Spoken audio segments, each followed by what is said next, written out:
This is ESPN on ABC.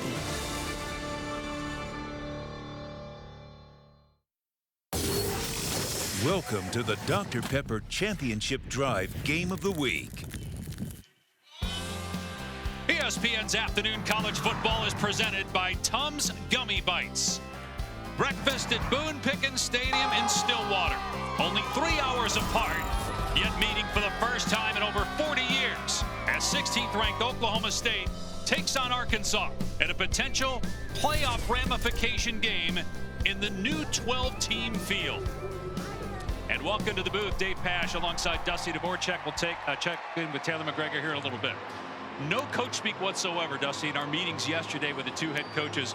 Mike Gundy realizes with the strength of the SEC in the Big Ten, in terms of getting multiple Big 12 teams in the new playoff field, not just the conference champ and the automatic bid, they have to win resume, potentially building games like this. For Sam Pittman, he knows he's on the hot seat, yet a win could vault his team back into SEC relevance. And what an opportunity here today on the road against the number 6 team and 16th team in the country in Oklahoma State. A lot of newness in Fayetteville as they recognize the importance of this season. A completely remade roster, a new coaching staff, headlined Bobby Petrino, and they feel a win today can really catapult them in the right direction in this pivotal season. And in Oklahoma State, this is one of the most veteran, experienced teams in all of college football. They've got lofty expectations. These guys came back to do something collectively special here this season, and what an opportunity in a moment against this Arkansas team. A big opportunity, as you mentioned, to bolster and build that resume. If they're the team they think they can be,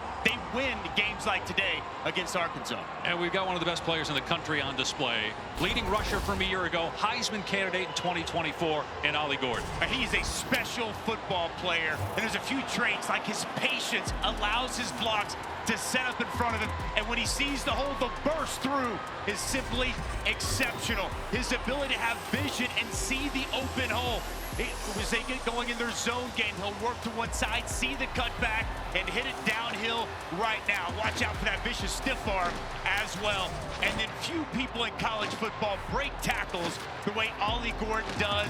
He can jump cut, make you miss in the hole, lower that shoulder with a big 6'2", 225-pound frame. One of the toughest running backs in all of college football to get to the ground. He is must-see TV, and he's going to have a huge piece of this game here today. Saturday of week 2 kicks off next from Stillwater. This presentation of college football will continue after this message and a word from our ABC stations.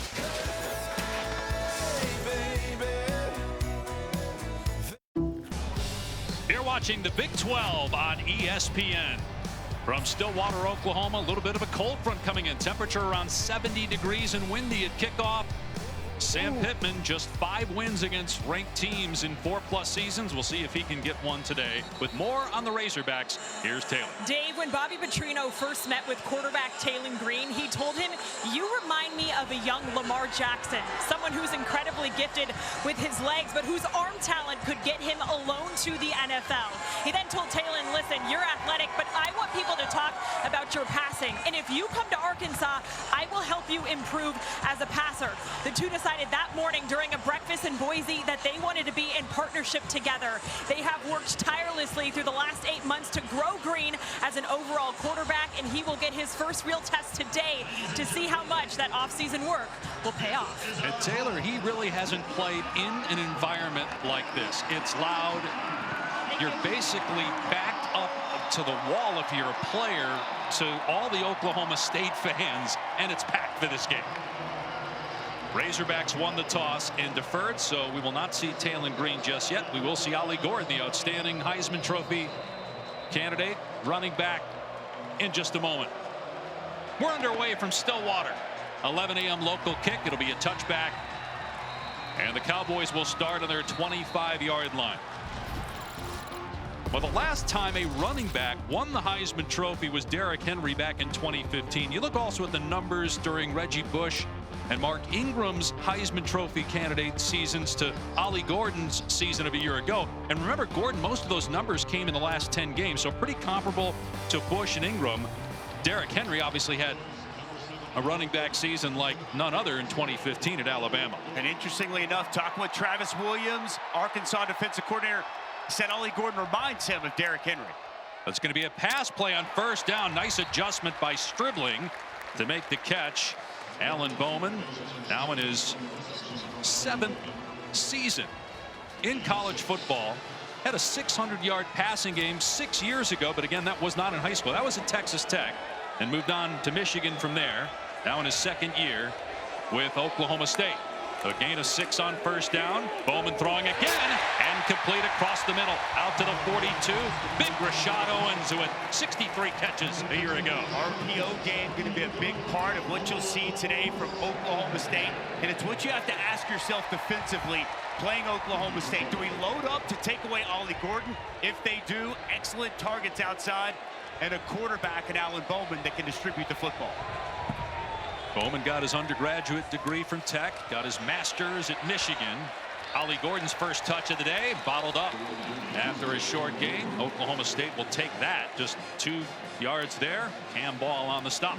Talk about the experience of Oklahoma State, especially that offensive line. They'll be put to the test with the size of this Arkansas front. Bowman throwing again and lobbing it downfield, going for Owens, and he was interfered with. Jaheim Singletary in coverage. Be an automatic first down here for Oklahoma State. Yeah, a pretty easy call outside. Singletary gets that right arm up into the body of the large receiver Rashad Owens. Just gets tangled up, and an easy flag on the field. Pass interference, defense, number 15, 15-yard penalty. It is first down. That right arm grabbing, tugging on the shoulder pad. He falls to the ground, but Singletary knows he was in a bad spot. Pittman not happy about that, but that was the right call. I guess he thought Rashad Owens did his fair share of tugging, and maybe thought there should not have been a flag on his guy. First down, though, for Oklahoma State, already inside the Arkansas 40-yard line. Oklahoma State beat South Dakota State week 1, their first loss in 3 years. Bowman a ton of time, and finally able to dump it off to Josh Ford, true freshman tight end who Mike Gundy raved about in our meeting yesterday, compared him to a cage fighter. How about the protection by this offensive line? So experienced, pick up the 4-man pressure. Bowman stands firm in there, allows for that true freshman Josh Ford to come open, and a nice strike for a first down. Good receiver, super physical, says Gundy. Wild snap there. Bowman able to collect and fire complete to the sideline to Presley. Is grabbed and thrown out of bounds on the sideline by TJ Metcalf. But gain of about 8. Well, good job just getting his hand on it, bringing it down. No panic from the veteran quarterback. And you see that quick release, 3-quarter outside to his favorite target, Brendan Presley. Nice play. A second and short. Bowman off play action, taking a shot into the end zone, going for Stribling, and he can't come up with it. Looked like it went through his hands. Danico Slaughter in coverage. When you turn back the way Stribling did, the sun is in your face, and that may have been a factor. I'll tell you what, Slaughter, I think, might have got his hand on this football. He's in perfect position to make a play. Gets that hand in there at the last minute. Really well done by the senior safety. Not allowing that catch by the talented Dejon Stribling. Missed most of last year due to injury, but he is a talent. Transfer from Washington State, Dejon Stribling. Here's Gordon straight ahead. And he did not get it. Stood up at the 20-yard line. And so it'll be 3rd and 1 here for... Check that 4th down. Excuse me. 4th down here and 1. Early decision for Mike Gundy. Bringing in the fullback, Jake Schultz. You got a guy like Ollie Gordon. You're at home. This is the go zone for Mike Gundy. And if Travis Williams and this defense could come up with a stop, what a big momentum swing it could be here early on in this football game. You go straight ahead here with Gordon? Absolutely. They'll line up in pistol. It's play action instead, and Bowman's pass is incomplete. It was intended for Presley, and it looked like both Presley and Owens were in the same area. Not a lot of spacing, and it's a turnover on downs. Jalen Braxton was there in coverage for Arkansas. Yeah, just a miscommunication outside. Brendan Presley actually runs into Stribling. A nice job by Braxton coming in for the pass breakup. I thought that was definitely a spot. You trust Ollie Gordon. They know it's coming. You know it's coming. Mike Gundy told us, we know this is going to be a physical game, and he thought they could match the physicality. Puts the ball in his quarterback's hand, and a huge stop for the Razorbacks on the opening possession. We'll get our first look at Taylon Green today. Transfer from Boise State, Taylor talked about earlier, and a huge running lane for Jaquindon Jackson. Out to the 33-yard line, a gain of 13 for the Utah transfer. I'm a big fan of this Utah transfer, Jaquindon Jackson. He's got size, power, and speed, 6'2", 233. Excellent pickup by Arkansas in the offseason. On the boot, Green going to keep it here and run. And again, a ton of room. Green past the 40 and all the way down to the 34 of Oklahoma State. He had 2 rushing touchdowns in his Razorback debut last week. That run there goes for 40 yards. They want to run the football. They want to play action and boot and get Taylon Green on the perimeter with run-pass options. A lot of green grass out in front and a huge chunk play for the 6'6" Taylon Green. When he gets that stride opened up, man, he is so tough to deal with. Put on some muscle, gained about 10 pounds in the offseason. Here's Jackson trying to pick a hole. Down to the 30 and to the 27-yard line. 7-yard gain on first down. What's a remade offensive line? Eric Mateos comes in to help this offensive line. Nice job by the puller, Carmona coming across. But you see the patience there by Jaquindon Jackson. Allows that block to set up, jump cut back up north and south, and a nice pickup on first down. Now 2nd and 3 for Arkansas. Green with time to throw into the end zone, and the ball sails out of bounds. Jordan Anthony had a step on the defender, but Green threw it out of play, and it's 3rd down and 3.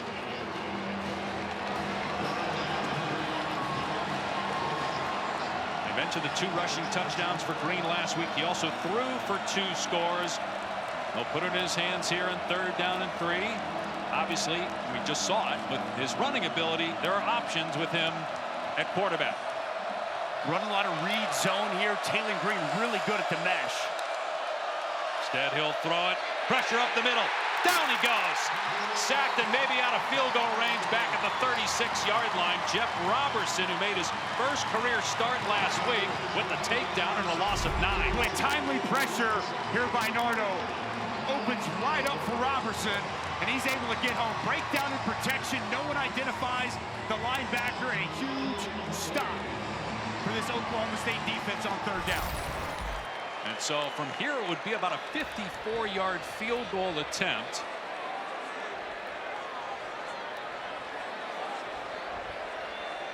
And it looks like they're going to punt it. Devin Bale is out there for Arkansas. It's 4th down and 12.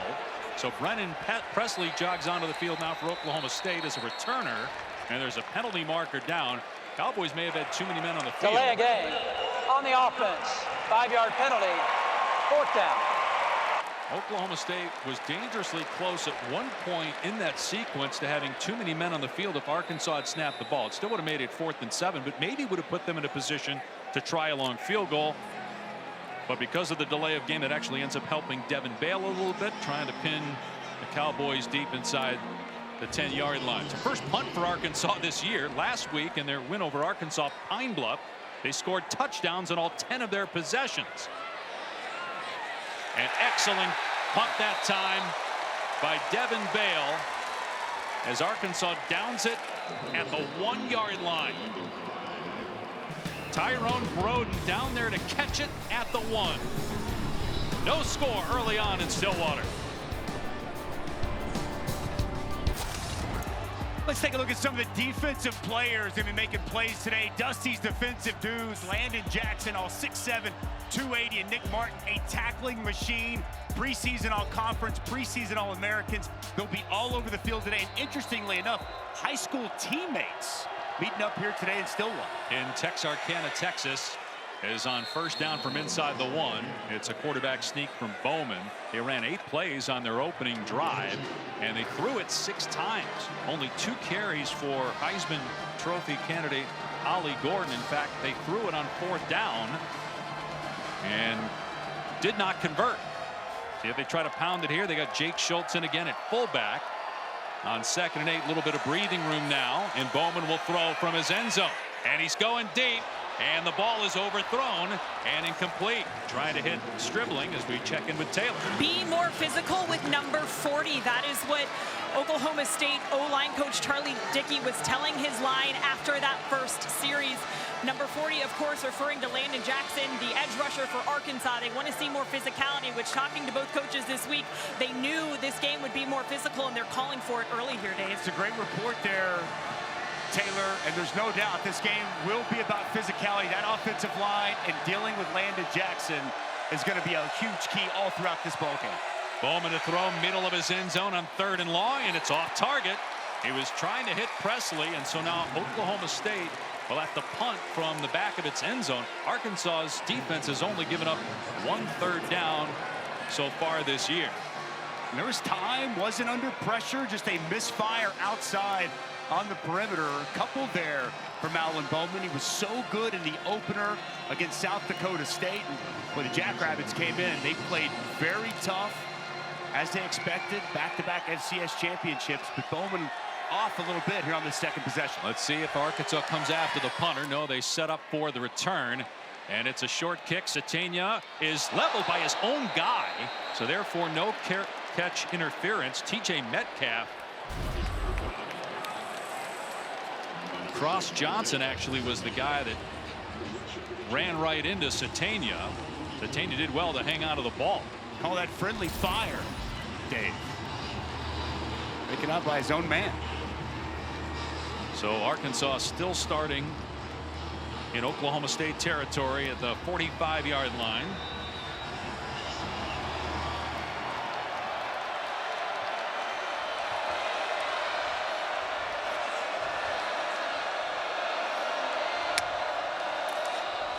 And he's going to keep it. Green with room inside the 30 and down to the 27. They're finding some huge running lanes against that defense. That went for 18 yards.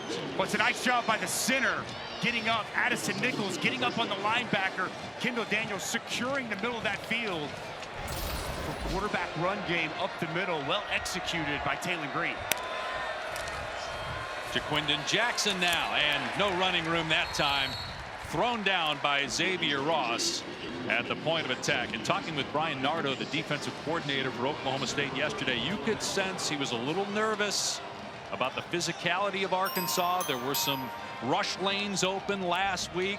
That was an issue last year as well on defense. This is the 2nd time already Arkansas has been inside the Cowboy 30. 1 yard on 1st down. Green keeping it, trying to get the perimeter inside the 25 before he scoots out of play. Gain of about 3, pushed out by Trey Rucker, who's an excellent safety, 6th-year guy, 4th at Oklahoma State, transfer from Wake. You'll see this quite a bit here today at the mesh point. Nice job reading it out by Taylor Green. Kendall Daniels got to be able to secure and set that edge and force Taylor Green back inside. Really nothing there, and Green still able to pick up a couple. Saw pressure the last big 3rd down from Brian Nardo. He's going to come after Taylor Green here on 3rd down. Green got sacked on 3rd down in the last drive. Pushed him out of field goal range. Green to the air with time. Fires, and it's caught. Inside the 10, down to the 6-yard line. Tyrone Broden, 18 yards. 1st and goal coming up. Well, this offensive line holding up in protection. Only a 4-man rush. And they give Taylor Green plenty of time to survey the field. Broden comes open over the middle. And a nice 3rd down conversion from Green.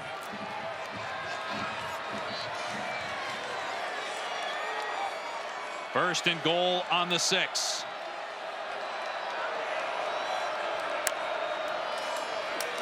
Jackson will get the carry off the left side, grounded at the 5 by Colin Clay, who started his college career at Arkansas. Played in 11 games as a true freshman and missed a couple years due to injury. Transferred to Oklahoma State, now in his 6th college season. Gain of 1 on the play, 2nd and goal from the 5. Of note, Andrew Armstrong in this game. He missed the opener against Arkansas Pine Bluff. Their best receiver from a season ago. He's been dealing with the hamstring throughout fall camp. Near your screen. And singled up over there, but they're going to run it. Jackson finds a crease into the end zone. Touchdown, Arkansas.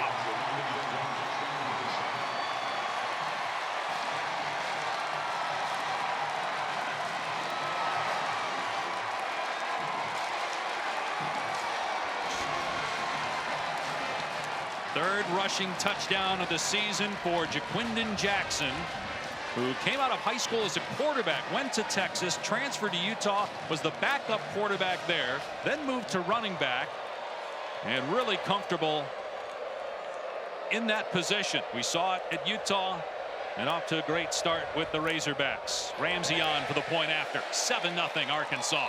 Well, we talked about it being a physical affair in the Arkansas offensive line. How much improved were they? Addison Nichols, the center.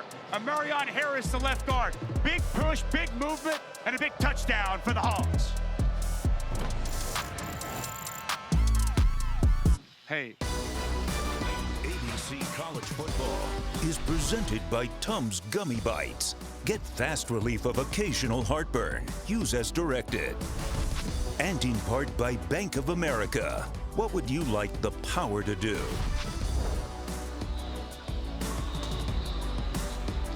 Well, maybe surprisingly, Oklahoma State not riding its horse right now. Ollie Gordon, only 2 touches in the first quarter, 8 pass plays for Oklahoma State.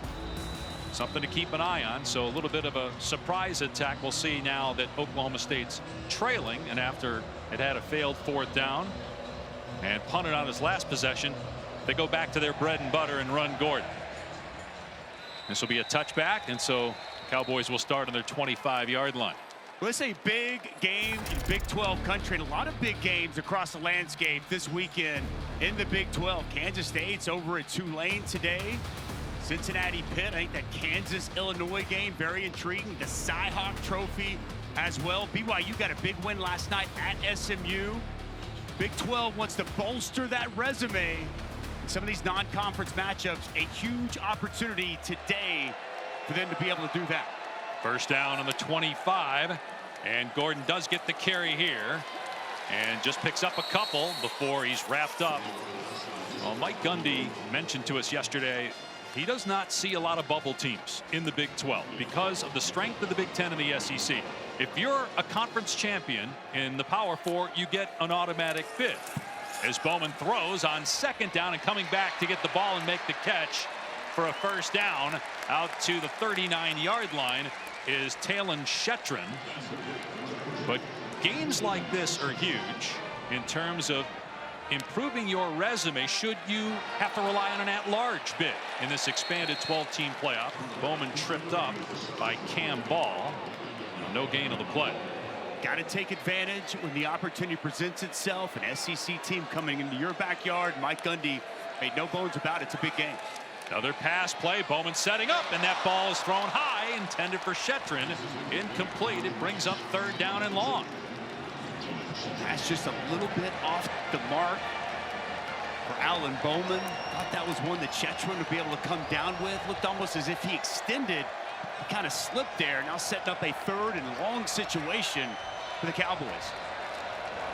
Again, 10 pass attempts for Bowman, just 3 carries for Gordon. Obviously, passing situation here on 3rd and 10. 4-man rush for Arkansas. Bowman over the middle, knocked down, incomplete. Jaden Johnson broke up the pass right at the line to gain. Shetron again the intended target, and another punt coming up for Oklahoma State. This pass off target for Alan Bowman behind his wide receiver. He's got to put that ball out in front. Nice job by Shetron sitting down in that zone. There was a soft spot there. That pass comes off behind, allows the defender to make up, and a nice play by Jaden Johnson to lead that defense. He forced yet another Oklahoma State punt. Hudson Cock on to punt. Satania back deep, looking into the sun, and the fair catch made around the 16-yard line.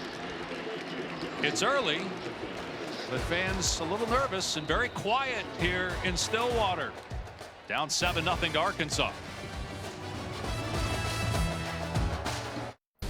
Taylon Green, the Arkansas quarterback, spent the last 3 years at Boise State, the last 2 years as a starter, where he went 15-6. Not only did Boise win the Mountain West Championship last year, he was the game MVP and then transferred to Arkansas when the portal opened in mid-December. So far, he's handled this environment very well. He's quieted the crowd with his legs. Had some great runs on that last drive that led to a touchdown. He'll throw it here on first down. Everybody covered, so Green creates space and fires complete across the 40 out to the 45-yard line, finding Isaiah Satania, and that goes for 28. Well, Taylon Green does a nice job with his legs, buying some time, stepping up. He's got a run-pass option, and he locates Tyrone Broden, his big 6'7" target, just sits down in that open area on the field, and an excellent find by Taylon Green. He is comfortable back there throwing the football today. Bobby Petrino back at Arkansas as the head coach 2008 to 2011. Was at A&M last year as the offensive coordinator. Green flips it downfield complete. Broden on the grab, first down to the 43-yard line. And obviously Petrino has had a history of success working with quarterbacks. You look at what he did at Louisville for Lamar Jackson. Taylon Green's the biggest guy he's had since he was at Arkansas the first time, and he had Ryan Mallett, who was a terrific player for the Razorbacks as well. Identified, knew he wanted to go after Taylon Green, recruited him out of high school, and it was a very easy decision to bring him in to be his quarterback in Fayetteville. They run Jackson here inside the 30. Jackson finally dropped at the 26. 17 more yards on the ground. Well, nice job by the left side of this Arkansas offensive line. Carmona does a nice job securing it. Big cutback lane. The vision and downhill running of Jaquindon Jackson. This Arkansas offense just off to an excellent start here in this first quarter. A fresh set of downs inside the 30 for the third time. Jackson will not get back to the line of scrimmage. That was well defended. Nick Martin, who led the Big 12 in tackles last year, made the play, and a loss of a yard or two. Nick Martin, 140 tackles a season ago. He's instinctive, plays so fast, and a very good open field tackler. Nice negative play on first down. Preseason All-America. 2nd and 12 now from the 28. Rodney Hill in the game at running back. Green will throw from the pocket, and off target, trying the back shoulder throw to Jordan Anthony, who came to Arkansas with Bobby Petrino, transferring from Texas A&M in the offseason. 3rd and 12 coming up. Feels like a big third down spot here for Brian Nardo in this defense. We've seen a lot of chunk plays out of Taylon Green in this Arkansas offense here in the first quarter. Haven't called Colin Oliver's name yet. Outstanding edge rusher for Oklahoma State. Can he win, get home, and get a stop for this defense? Green steps up and runs inside the 20, inside the 10, and out of bounds around the 5-yard line. A gain of 23 on 3rd and 12. You've got to have good rush lanes when you're going against Taylon Green. Freeze it right here, guys. Right there. As this opens up, too much space. You've got to keep good pass rush integrity. You can't open up big lanes for Taylon Green to take advantage of. He sees that hole open up. He sees the green grass, and a big conversion on 3rd down. And a chance to go up 14-0 here in the first quarter. 1st and goal on the 6-yard line. Play fake, Green on the boot with time into the end zone. Broken up, incomplete. Lyric Rawls, who missed most of last year with an injury, got a hand on that football. It was intended for Ty Washington, who looked open when Green threw the ball. Was an excellent play by Lyric Rawls just to get a hand on that football. He's in trail position. Ball a little bit behind Washington. Nice recovery by Rawls to prevent a touchdown.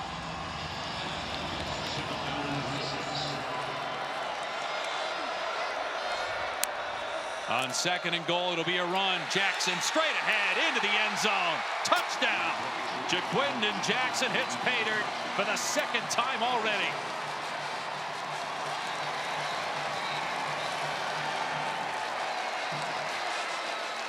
A dominant opening quarter by the Razorbacks on the road.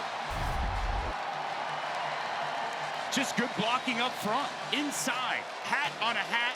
Kendall Daniels, the converted safety to linebacker. Nobody accounts for him. He's a step slow. And it's a second touchdown for Jaquindon Jackson. And Jackson running off the field, beckoning the crowd to keep booing him. There's also some Arkansas fans over there. He was looking for their attention as well. The extra point makes it 14-0. With 1:31 to go here in the opening quarter. Coming up next on ABC, South Carolina squares off against Kentucky in the SEC Conference opener, and then later tonight, 14th ranked Tennessee against NC State. Big early season test for both. The Wolfpack did not look great last week. Both games available on ABC and ESPN+. Boy, but Nico Iamaleava looked great. One of those SEC high-powered offenses in the opening week. We're seeing another one of those SEC high-powered offenses that scored 60+ here today in Arkansas. And boy, they have picked up right where they left off against Arkansas Pine Bluff in week 1. Well, we talked all week about the Petrino factor. He is, again, you look at his history with quarterbacks, and when we talked with Sam Pittman yesterday about it, he said Petrino was the guy I wanted from day one. He was the person I thought to best help get us back to being a good offense. As that ball goes out of bounds, so it'll be decent starting field position here for Oklahoma State. As we check in with Kevin Negandhi in the studio. Dave, good afternoon. Time now for our All-State check-in to the Big House here, Boog. Texas gets on the board first against the Michigan defense. It's Quinn Ewers to Gunnar Helm. Really good job by Quinn of stepping up. The Michigan defensive tackles have got to get better pass rush, something like a young Dusty Dvorak. Longhorns lead the defending champs 7-0. Dave, Dusty, back to you. So a little D-tackle on D-tackle love there, Booger to Dusty. Not many guys know what it's like in that position that you guys were. We've got a great appreciation for one another. Love you, Boog. Appreciate that. It's a big possession for Oklahoma State offensively, Dave. And they're going to give it to Gordon here. They try the perimeter, and down he goes. They ran between the tackles with Gordon the first couple possessions. They try the edge here. And Xavier Sori is over there to make the hit. Well, Sori, they're very excited about him. The Georgia transfer, former #1 outside linebacker in the country, 5-star talent, extremely athletic, really starting to come into his own. Travis Williams excited about what this season potentially holds for Sori, and a nice play at the line of scrimmage. Only 6 first-quarter rushing yards for Ollie Gordon on 3 attempts. Another high snap. Bowman gets it down. His pass is knocked down, incomplete. Hudson Clark, former walk-on, defending Brennan Presley, and now it's 3rd and long. Well, it's man-to-man outside. Look, they're loading up, going man-to-man, saying our guys can cover your guys. And the savvy veteran who's played a lot of football for the Hogs. Excellent coverage. Nice job bringing that right arm in and getting the pass breakup. Now all of a sudden, Oklahoma State looking at 3rd and 10. In this drive, the Arkansas defense. We talked a lot about the Arkansas offense. This defense has really settled in. Forcing Alan Bowman to beat him. He's not right now. He's 1 for his last 8 passing. See if they bring pressure here on 3rd down and long. Rushing 4. Bowman hitching. And now delivers to Owens over the middle. Drilled at the 40. Well short of the line to gain. Decision for Mike Gundy.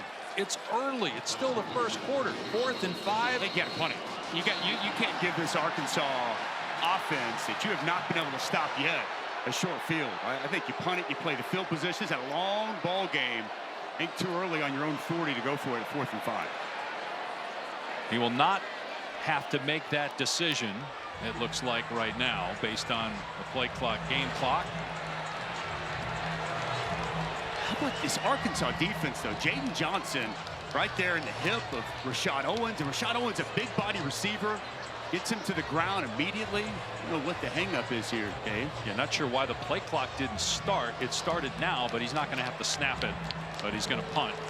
But that will come in the 2nd quarter.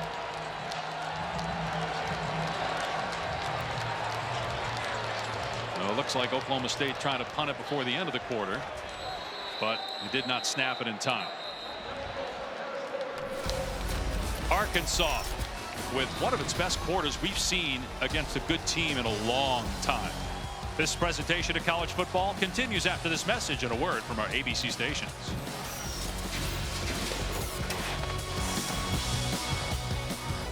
Welcome back to ESPN's Afternoon College Football presented by Tums Gummy Bites. Dr. Pepper Championship Drive Game of the Week. Not many people expected this 14-0 Arkansas after one quarter against the number 16 team in the country. And another punt. Wes Paul booting it away for the Cowboys. Satania will back away. And it will be down to the 16-yard line. Moments ago, Taylor spoke with Coach Pittman. Here with Arkansas head coach Sam Pittman, what has worked offensively for you guys? You know, we're able to run the football, and anytime we're able to run the football, we can play action. We're protecting them pretty good. They did have a total blitz that got to us down there on our first drive. But we've got to keep playing hard. We're doing a good job of defending. We're knocking down contested balls on defense. We got to get better pressure on the quarterback. If not, he'll pick us apart. So we've got to get a little bit better pass rush, but we're doing a good job against the run. Thank you. Dave? Already 114 rushing yards for Arkansas. Make that about 134. Gain of 14, tripped up at the 30-yard line is Jaquindon Jackson by Cameron Epps.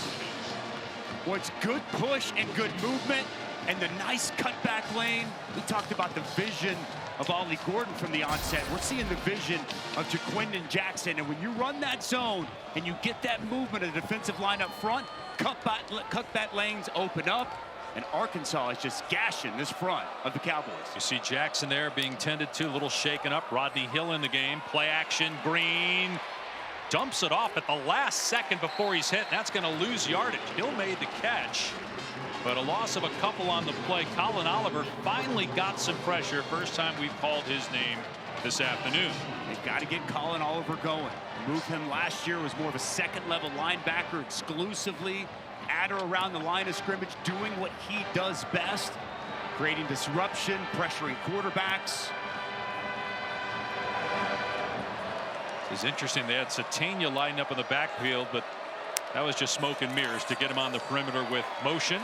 And now Green throws high, but it's caught by Andrew Armstrong, who underneath was wide open. It's Armstrong's first catch of the year, missed last week due to injury, and it goes for 15 yards. Well, drop 8 here by the OSU defense. A lot of cushion outside. How about the snare by Armstrong? Elevates, snatches that ball out of the air. Nice job after the catch. There's a lot of cushion outside there. Playing really soft on the perimeter against these Arkansas wide receivers. Armstrong, a transfer from Texas A&M Commerce. 56 catches, 5 touchdowns a year ago. Juggling it is Armstrong after he caught it, but able to secure it. And gain of about 3. Much better defense at that time. Cameron Epps over there for Oklahoma State. 2 minutes into the second quarter. Arkansas up 14-0 at midfield. Jaquindon Jackson checking back in for the Razorbacks after getting shaken up earlier on the drive.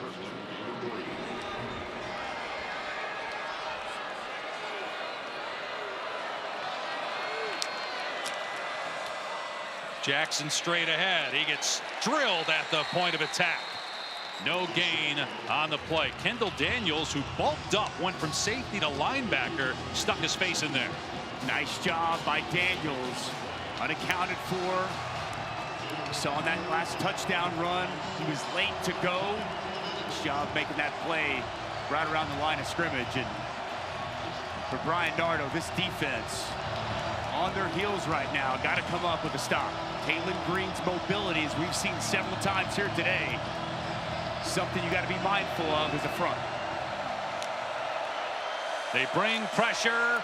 It's picked up though, and Green completes it for a first down. Satania on the catch, being dragged down by Dylan Smith, but after 13 yards. When they bring pressure, they dial it up to get home, and it's man-to-man outside. Dylan Smith just a second late as he comes across, and a good find by Taylon Green to Satania. We did not know what to expect from Taylon Green. Up and down at Boise State. Last year, only 11 touchdowns and 9 picks. But he looks ready for the bright lights of the SEC right now. Finds an open receiver again. Satania, nice catch, had to go up the ladder to get it. And it's a gain of about 8 or 9. Well, Satania only 5'11", but playing much bigger than that. Watch him climb the ladder, go up, this pass high. Good strong hands again. We saw Armstrong earlier this drive. Make a nice catch, going up and getting the football. Everything clicking here for Bobby Petrino in this offense in the first half. Taylon Green won the Mountain West Championship game, MVP last year. Transferred to Arkansas. It's a guy Bobby Petrino wanted, and this is a reason why. We talked to Petrino yesterday about when he had Ryan Mallett. He said because of Mallett's size, there were 5 or 6 games, 5 or 6 plays a game that Mallett would make that he didn't think another quarterback could because of his size, and not just as a thrower, as an athlete out in space. And we've seen already a few plays from Green that maybe we wouldn't see from a smaller player in the passing game, but also with that long stride as a runner. We've known about Bobby Petrino's offensive mind and what he's done with quarterbacks.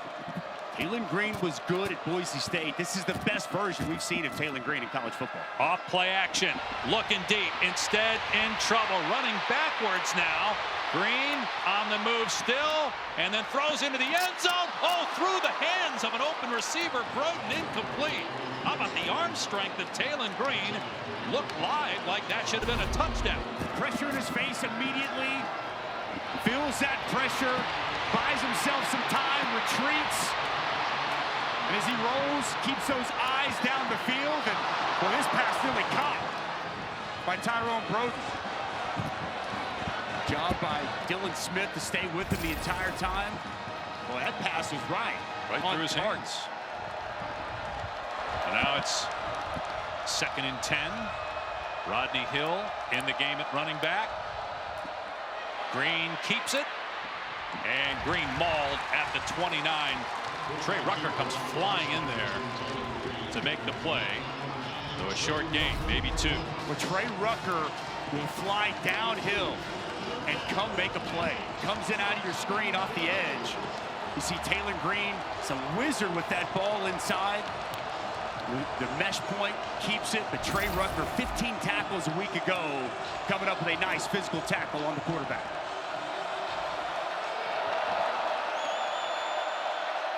Three of 4 on 3rd down. They spread it out. And 3rd and 8 from the 29 coming up. Green hit as he throws, and it's picked off at the 30-yard line. Cale Smith returning it inside the Arkansas 30 and going to take it all the way. A potential game-changing pick 6 for Oklahoma State. Penalty marker is down, though. Penalty flag back at the 25 on the other side of the field.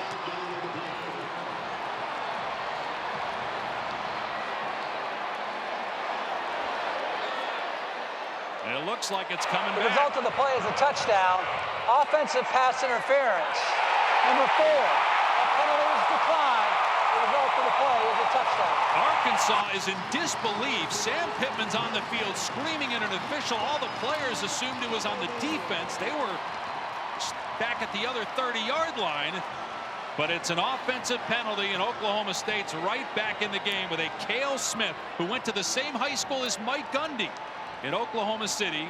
Gets the interception return for a score.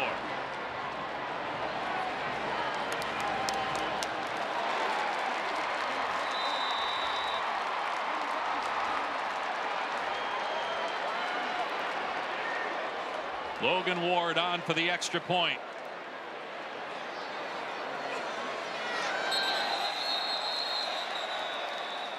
Flags fly. Ball had not been snapped. Contact was made.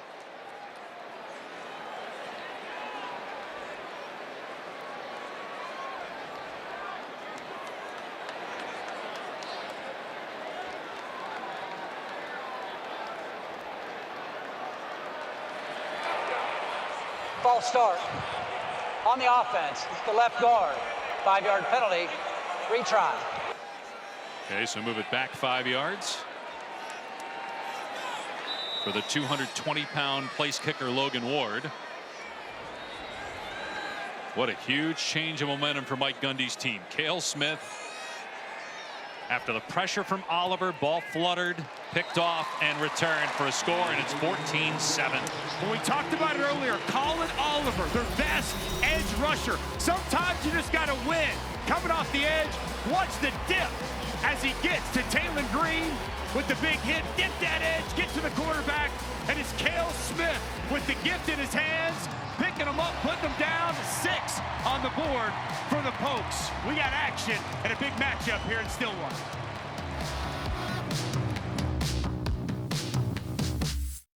Just moments ago, Oliver being helped into the locker room. He helped force that turnover for Oklahoma State.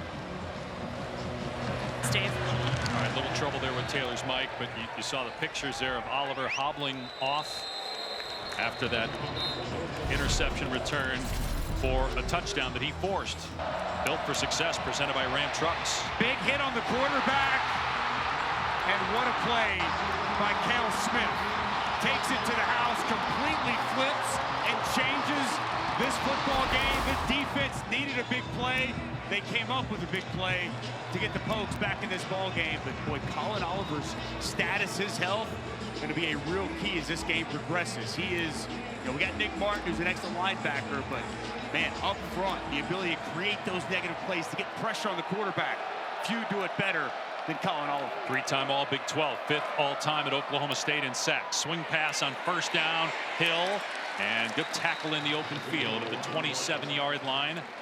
So a gain of 2 or 3. Cameron Epps on the stop. See how Taylor Green responds through 9 picks a year ago when he was at Boise State, but he has looked terrific so far in this game, save the interception. Which again, a lot had to do with the pressure of Oliver. Snap off the mark, so that disrupts the play, and Green still able to get positive yardage. Rucker with the stop at a gain of 2. 3rd down coming up here, 8-minute mark, 2nd quarter.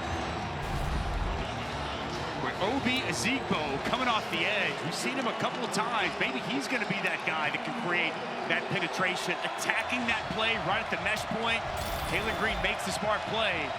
Well defended by this Oklahoma State defense. And Ezigbo played at Gannon University. That's where Brian Nardo, the defensive coordinator, came from. It's a Division II program in Erie, Pennsylvania. Now movement, and a penalty flag flies in. False start. Offense, number 63. 5-yard penalty. It is 3rd down. The U.S. Open Women's Championship is today, 4 o'clock on ESPN and the app. Jessica Pegula going up against Arnya Sabalenka. Should be a great match. Buffalo Bills season is starting obviously this weekend. Pegula's folks own the Bills. 3rd down and 11. And a deep throw, Green. Tesla pulls it in for a 1st down in Oklahoma State territory with Trey Rucker wrapped all around him. Gain of 26. Boy, another excellent job. This time it's Tesla going up, climbing the ladder, high point in this football, and the big strong hands to bring it in over Rucker.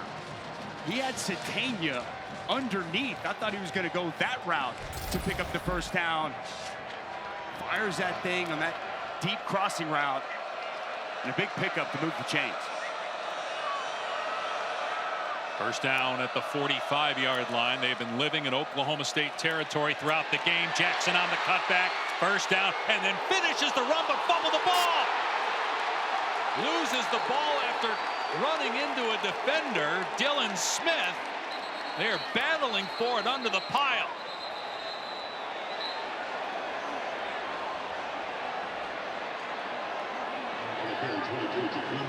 Well, you love the aggressiveness of Jackson, but you got to hold on to the ball when you're going to take on a defender like that. Back-to-back takeaways for the Cowboy defense. And Jaquindon Jackson just comes in, lowers the shoulder, tries to run through Dylan Smith, and Dylan Smith, shoulder on the football, ball's out. It was a scrum. It was some fighting for the football. And it's the preseason All-American Nick Martin coming up with it. Cowboys with a couple of takeaways back in this game.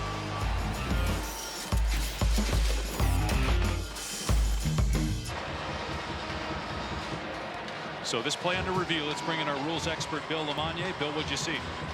Well, we've got a runner that's still got firm control of the ball when his knee hits the ground. So replay needs to take a look at this from that angle and give the ball back to Arkansas. Firm control right here, knee down. After review, the player's knee was down with the ball. Therefore, it's first down for Arkansas at that spot. So Matt Leffler, the referee, and the SEC replay crew saw what Bill saw. So it'll be Arkansas ball. It was a 16-yard gain and a first down at the 28-yard line of Oklahoma State.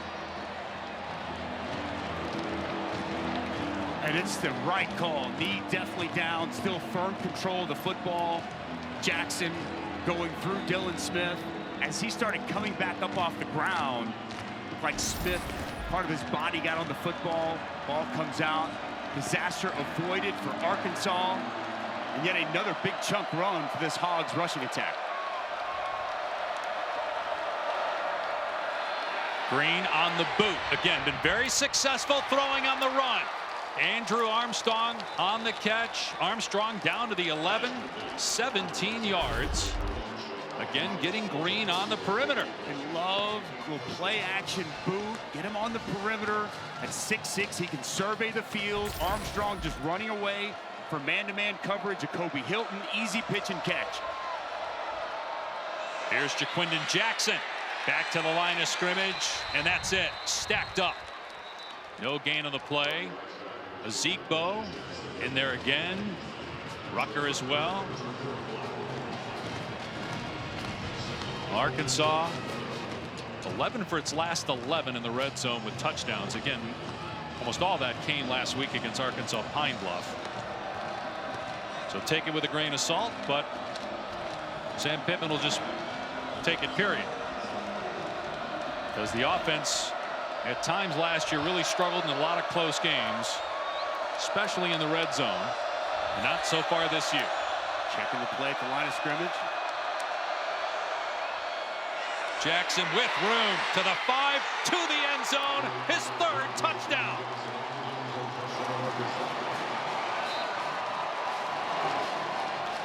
Jaquindon Jackson is running all over this Oklahoma State defense. A little pin and pull here, and what I love, see Joshua Braun get out front and pull. Taylor Green checked into this. He saw something from the defense. He checks into it. Excellent job by Joshua Braun pulling out, kicking out. Big hole opens up, and Jackson with his 3rd touchdown of the afternoon. Last year at Utah, Jaquindon Jackson had 4 rushing touchdowns all season. He's already got 5 this year on the ground with Arkansas rolling 21-7. Called a fumble on the field initially after Jackson lowered the shoulder on the defender, but replay overturned it. Ball back to the Razorbacks, and shortly thereafter into the end zone. Arkansas was picked 14th in the SEC, only Mississippi State and Vanderbilt behind the Razorbacks. But what a first half, especially on offense. 307 yards for Oklahoma State, or for Arkansas rather. Only 60 for Oklahoma State, as that's returned out to the 25 by Freeman. And here's Kevin. AT's keeping fans connected as we take a look at our multi-view, which is showcasing a bunch of great games, events across all of our networks. Upset brewing in Stillwater. How about what's going on ESPN right now? Tulane, the underdog. They're up by 4 against number 17 Kansas State. Cincinnati with a 2-touchdown lead over on ESPN2. A&M also a 2-touchdown lead against McNeese on the SEC network. And Syracuse, an underdog. They're leading Georgia Tech on the ACC network. Back to you.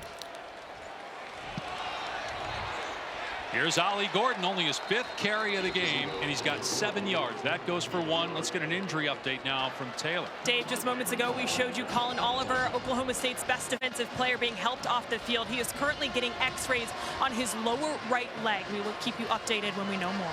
You said best defensive player not available right now. Best offensive player for Oklahoma State, Ollie Gordon. No room to run. They're still trying to pound it against an 8-man front for Arkansas, and that was a little bit better but just 3 yards. I mean, Arkansas swarming to the ball. Eric Gregory there first, 3rd down. And just so good on the interior. I mean, Cameron Ball on 1st down. It's big Eric Gregory there taking up a double team. No movement from this Oklahoma State offensive line, and nowhere to go with the football for Ollie Gordon. 3rd down and 5. They're 0 for 4 on 3rd down so far. Brennan Presley, veteran player, made so many plays. Important 3rd down here.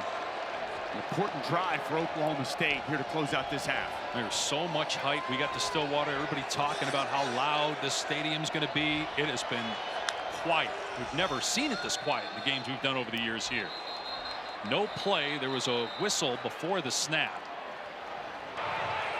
Before the snap, Oklahoma State takes their first charge timeout of the half. That will leave them with 2 timeouts, but remember now you get an extra timeout in college football with a 2-minute timeout, so it's not as costly to burn a timeout there in that situation. Here are the featured games on ESPN Plus tonight. 9th-ranked Missouri taking on Buffalo. Florida will face Samford, and LSU hosting Nicholls State at 7:30 Eastern. To get ESPN Plus, go to ESPNplus.com or download the ESPN app. Intrigued to see how Florida bounces back after that rough game last week against Miami. And a rough year last year. That was the one SEC win for Arkansas in Gainesville a year ago. That's a different Arkansas football team than with the one we saw a year ago. You could tell Sam Pittman, he felt good about this football team. We talked to him yesterday. Said he believes in this team this year. It was hope last year. It's belief this season for this team. 3rd down and 5. And Bowman sidearms it. Incomplete. In traffic, trying to connect with Stribling. 2 defenders closing on the receiver. Another punt coming up for Oklahoma State. Just so tight, so well contested. Braxton, just a little tug there on the inside. Gets that pass breakup. Just no separation whatsoever. Good anticipation of that route by Jalen Braxton. And a quick 3 and out. And here's the thing, that defense been tired, been getting banged in all first half. Back on the field here once again.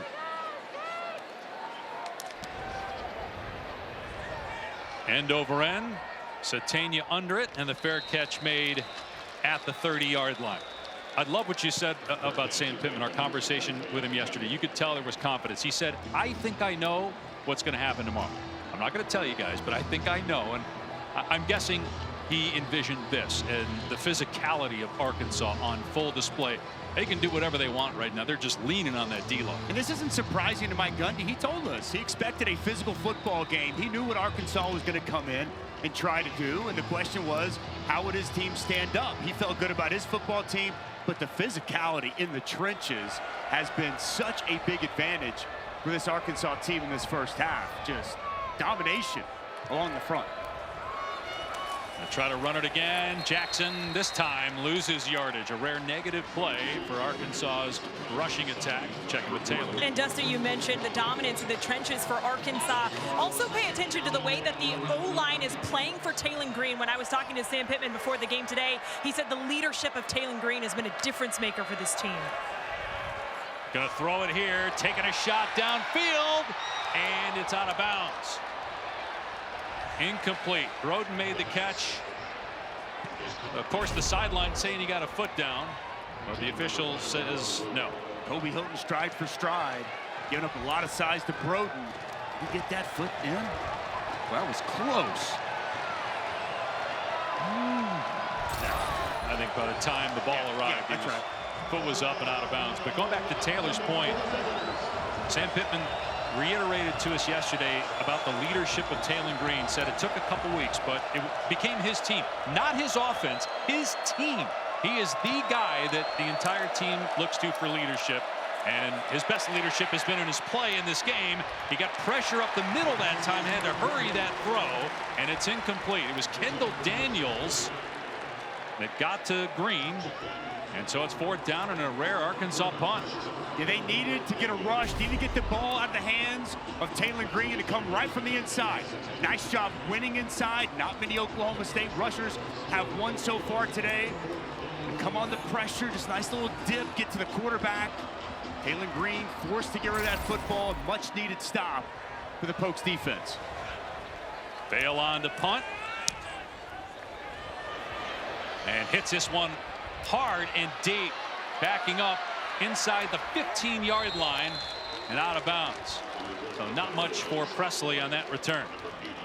59-yard punt. NFL Week 1 already underway. The NFL Countdown Crew, as you covered for all the storylines leading up to kickoff tomorrow. A sit down with Dak. That starts 10 a.m. Eastern time. And then Monday night, Aaron Rodgers back. Jets in the Bay Area to face the 49ers. Going to be a good one on Monday night. Not a Week 1 Jets fans going to remember from a season ago. An opening possession, tearing that Achilles. That Niners defense going to put them to the test. You're back on the road tomorrow. Be in Buffalo with those Cardinals. NFL season is here. Great game last night. The injury for Jordan Love as they try to run the ball here with Presley, trying to mix it up, getting Presley involved in the run game, and that goes nowhere. Tackled by Brad Spence. June Kaj in there as well. The FCS transfer from Albany. Could tell Travis Williams thought he was going to be able to have a big impact on this defense this year. Nice job setting that edge. 2nd and 11, and that one is caught. Cabanis knocked out of bounds at the 24. 7-yard gain. 3rd down coming up. Boy, Travis Williams, you mentioned him earlier, 2nd year. He actually played for Bobby Petrino with the Falcons. I know that was a short stint for both in 2007. When he played at Alabama in college, Bobby Petrino was the offensive coordinator. Williams was a linebacker, was with Gus Malzahn on Malzahn's staff at both Auburn and UCF, and he's one of the bright young defensive minds in college football. Putting on a clinic right now.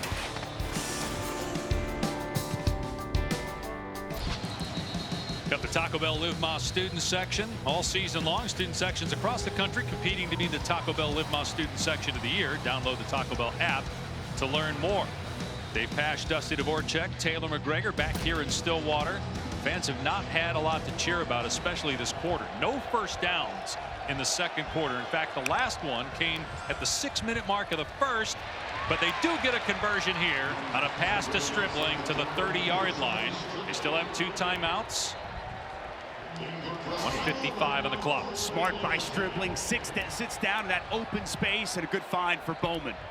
Now that we're inside 2 minutes, clock will stop to reset the chains on first downs. Bowman going downtown, overthrows his man, intercepted by Singletary at the 35-yard line.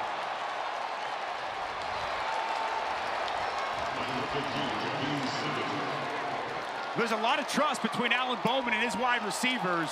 Single coverage on the outside. They'll take their shots. And Jaheim Singletary just does an excellent job identifying this ball in the air, going up and just making a play. I mean, this is an outstanding job over the top. You see Rashad Owens trying to fight for position and mistimes his jump.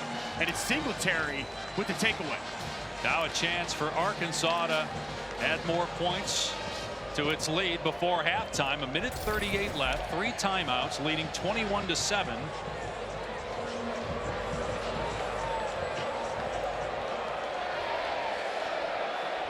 The only score for Oklahoma State was on defense. Taylon Green stepping up, in trouble, sacked. He tried to get rid of the ball at the last second, and they're going to rule him down at the 27-yard line. Ezekbo got pressure. They wanted to throw a screen to the near side, trying to set it up to Jaquindon Jackson. It was well defended. I think that knee was down, Dave, before the ball comes out. I think that's probably called on the field as a sack. Yeah, loss of 7 on the play.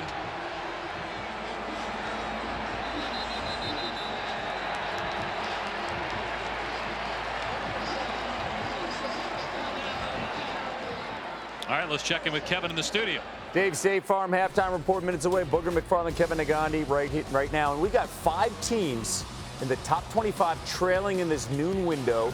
Texas dominating Michigan. Highlights coming your way. Penn State, a 5-touchdown favorite, losing at home to Bowling Green. Meanwhile, Arkansas, the physicality is what's standing out. As much as we made about the marriage between head coach Sam Pittman and new offensive coordinator Bobby Petrino, it's good to see the Hogs are still a physical football team. The identity of them is still knock you off the football. Yeah, all phases playing really well on the road in Stillwater. We'll see you at the half. Back to Dave, Dusty, and Taylor. And talking, guys, with Sam Pittman yesterday, he acknowledged the pressure that's on him. He said, I don't care. He said, I'm about my guys. It's about us as a team. I'm not worried about what's going to happen to me in season, next season. I'm focused on today. And his players are proving that that's certainly the case, as Taylor Green gets crunched at the 32-yard line by Nick Martin. Green's a big guy and absorbed the big hit. See if Oklahoma State wants to call a timeout here. Yeah, 3rd and 14, but doesn't look like they're going to. Still one more snap here for Arkansas, though. 3rd and 14, Arkansas is good with what they've seen the first half. But Oklahoma State just kind of allowing this clock to run down. It's Mike Gundy saying, let's just rally at halftime. He'll throw it, though, and setting up a screen. Blockers out there for Jaquindon Jackson. Jackson close to a first down. Only 5 seconds to go in the half, and a timeout called by Sam Pittman. The ball spotted at the 45, right at the line to gain. I mean, even if it's 4th down, you can go for it and just throw a Hail Mary in this situation. You can. Nice job setting up the screen. They tried to set it up on 1st down. It was well defended. See the big boys getting out in front with space, and to your point, now you at least have a chance to take a shot at the end zone if you're Arkansas. Right, 1st down or 4th down is probably the same play with 5 seconds left, although Arkansas does have a timeout. Maybe you can get something if it is a 1st down to the sideline, and they are marking it as a 1st and 10. You can maybe get an additional 5 to 8 yards with a quick throw to the sideline, or do you not even take the chance and just chuck it downfield? Green certainly has the arm strength to get it there.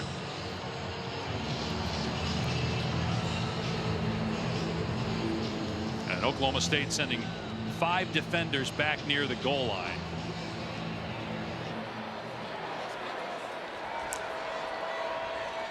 Green dropping back and throws it underneath Armstrong. The clock's at 0, so he's got to score. And he gets tackled at the 20, and the first half comes to an end.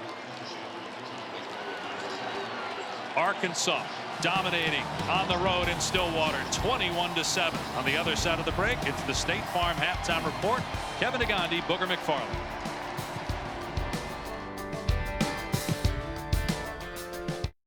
By State Farm. Like a good neighbor, State Farm is there. Oh, Aaron Rodgers back in the Bay Area. He's had trouble with San Francisco. The key is, can he play more than 4 plays in a Jets uniform coming back in year 2? Well, the key will be, can they protect him? It's going to be a hostile environment. Welcome back to the Dr. Pepper Championship Drive Game of the Week. Welcome back to ESPN's Afternoon College Football, presented by Tums Gummy Bites. From Stillwater, Oklahoma, Boone Pickens Stadium, you're watching the Big 12 on ESPN. Arkansas on the road, trying to get one of its bigger wins of the Sam Pittman era, leading Oklahoma State 21-7. Dave Pasch, Dusty Dvorak, and Taylor McGregor. This is how bad it was for Oklahoma State in the first half. Its defense had more points and almost as many yards as the offense did. Yet they're only down 2 scores, but Arkansas completely dominant first half. So look at our Sonic drive-in recap. And it was all about the line of scrimmage. We knew that coming into this ball game, that's what Arkansas wanted to establish, the line of scrimmage. And Ollie Gordon, so much hype and talk about him. How would that Hog defense do? They held up, they're dropping down extra guys in the box, and nowhere for Ollie Gordon to go with the football. And boy, it was a great half for the rushing attack of the Razorbacks. The offensive line, dominant, tight ends getting up on corners, everything going right. Jaquindon Jackson, one of the big storylines here in this one, 90 yards on the ground. And you just saw there one of 3 rushing touchdowns for the Arkansas back. 77 yards of total offense, 73 yards for the defense on the pick six. Colin Oliver forced that interception with a big hit, got hurt on that play. We have not seen him back since. We'll see if he's out there for the defense for Oklahoma State, which needs a quick stop, something they have not been able to do against Taylon Green and the Arkansas offense.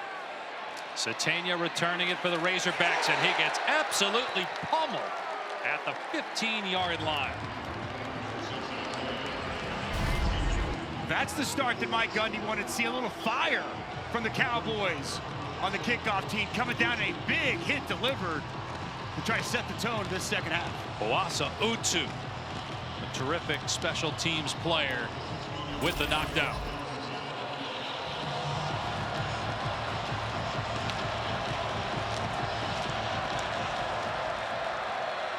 Arkansas with a first down on its 16-yard line. See the numbers for Taylon Green. The interception again because of the hit by Oliver. Green will keep it here and can't spin away from Rucker. Pickup of 3 on the play. Nice job by Trey Rucker coming up in the alley, getting Taylon Green to the ground. Guy that just plays with reckless abandon, throwing his body around. Big weak number 1. A nice job in run support on first down. 47th meeting between these schools. First since 1980, though. Only 180 miles separate Fayetteville and Stillwater. Hand off to Jordan Anthony, the wide receiver. Oklahoma State not fooled. Good gang tackle at the 21-yard line. So a short gain. Critical third down coming up. Again, Trey Rucker coming downhill. Nick Martin cleaning it up with pursuit to the football by the Cowboys. Third down is an issue in that first half. 5 of 8 for Arkansas. Brian Nardo dials something up here to come after Taylon Green. And Bobby Petrino on the other side has been calling a terrific game so far. Green throwing, open receiver, first down catch, Andrew Armstrong. Just pitch and catch on that third down and 5 to move the sticks. Well, boy, the timing so good between Taylon Green and Andrew Armstrong. Excellent route. Cam Smith unable to plant drive. An easy pitch and catch, as you mentioned, Dave Pash. Nice job by Taylon Green in the timing with his top target outside. Armstrong, 6'4", 200-pound, fifth-year senior, transfer from Texas A&M Commerce. Missed week 1 due to injury. Green back to throw with time. Finds Armstrong again. And finally, hogtied at the 46. 15 more yards. Here's Taylor. We have to get the run game going. That's what Mike Gundy made very clear to me at half. He said Arkansas came in with a really good plan, staying in the middle. So we need to get Ollie Gordon out on the perimeter, get him in space to get that run game going. Now, Sam Pittman said, we are covering them like a blanket. Super proud of the way his defense is playing. But he said, we have to be ready for the explosive plays, knowing that Oklahoma State needs to get back into this game. Arkansas wasn't able to finish games last year. Lost a lot of close ones in a 4-win campaign. Can they do it here, week 2 of 2024? Green on the outside, shoved out of bounds near midfield by Corey Black. So a pickup of 4 on the ground for Green. We've seen a little bit of everything from Taylon Green today. Beating this defense with his arm, making nice throws down the field from the pocket, especially when he gets out on the perimeter. And he is just so difficult to bottle up. You give him any room to run, and he's going to make you pay. Nothing there initially, and he picks up 4 yards on first down. You see the rushing yards, so right around 300 yards of total offense. Green with a defender in his face gets rid of it. Dangerous throw there as he just put it up for grabs in the middle of the field. Nick Martin had pressure. Third down at 6. Nick Martin coming off the edge, unaccounted for. He's going to be able to get home. Nobody able to see him. Taylon Green just gets rid of the football. Nowhere to go. Good coverage down the field. Third down once again. We've seen this Arkansas team so good throughout the course of this game. 6 of 9 for the Razorbacks on third down. Need to get to the 44 of Oklahoma State. Green's pass knocked away, incomplete. Intended for Luke Haas and Dylan Smith. made the play. First time we've called has his name. Tight end that they're very high on. They went to him there. He might have been short of the line to gain anyway. And he caught the ball. Good anticipation by Dylan Smith. Sitting back in zone coverage. Reads the quarterback's eyes. Comes up and makes a nice play with his left hand. Getting that ball loose. But the Cowboys get the stop, forcing an Arkansas punt from midfield. Devin Bale pinned Oklahoma State inside the 1 in the first half, kicking from about the same spot. See if he can do it again. A little bit shorter punt, and the fair catch made at the 9-yard line by Presley. We'll see what kind of adjustments Mike Gundy made, whether they're impactful when we come back to Stillwater.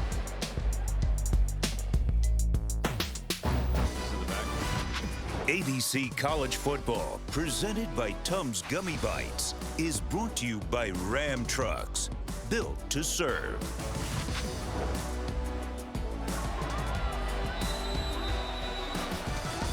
Big pass, Dusty Dvorak, Taylor McGregor back in Stillwater, Oklahoma. This is just the 11th play that the Cowboys have run since the middle of the first quarter. Cutback run by Ollie Gordon, and it only goes for a couple. Sorry there defensively. Gordon, Heisman Trophy candidate, coming into the season after leading the country in rushing a year ago, and he's got less than 15 yards in this game. And we've talked so much about the defensive line, but it's also the ability to bring a safety down in the box and trust your corners outside in man-to-man situations. They've held up really firm in that department as well. Bowman, they get him out on the perimeter to throw the ball. Flips it downfield. Nice catch, Stribling. First down before he steps out after a pickup of 18 at the 30. A nice layered throw on the move by Alan Bowman. Fits it over the underneath defender. A much-needed completion to Stribling. Biggest completion of the game. Yeah, the previous one was 12 yards. They go back to the rushing attack off the left side with Gordon. And again, just not much there on the ground for Ollie Gordon. Ball on the tackle. Pickup of 1 on the play.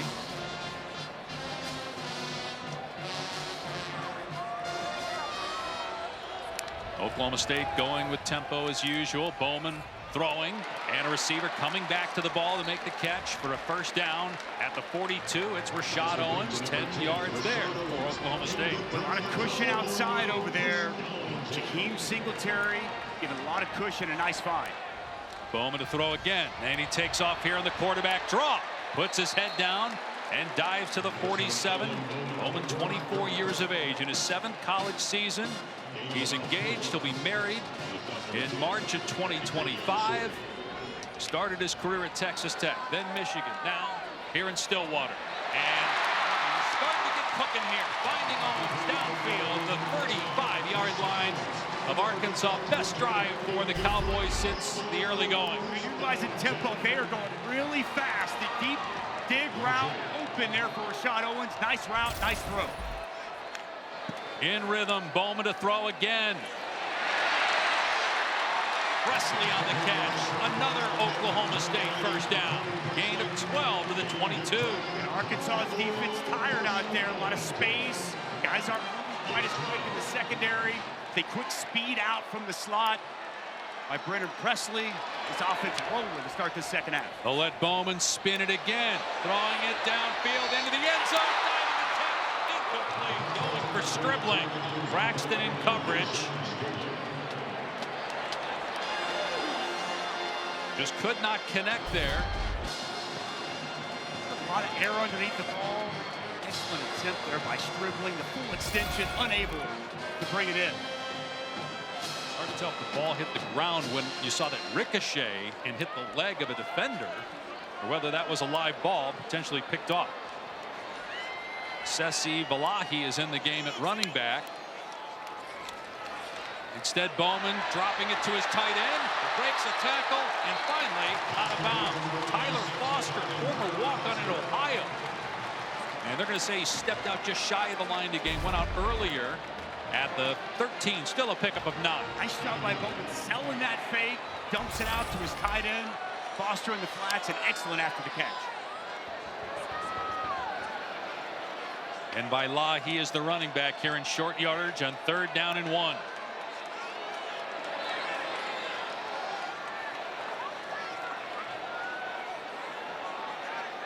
Still plenty of time on the play clock. Bailahi gets the carry, slammed down, close to the line to gain at the 13-yard line. Tackled by Landon Jackson. First team All-SEC defensive end a year ago, 6'7", 280 pounds.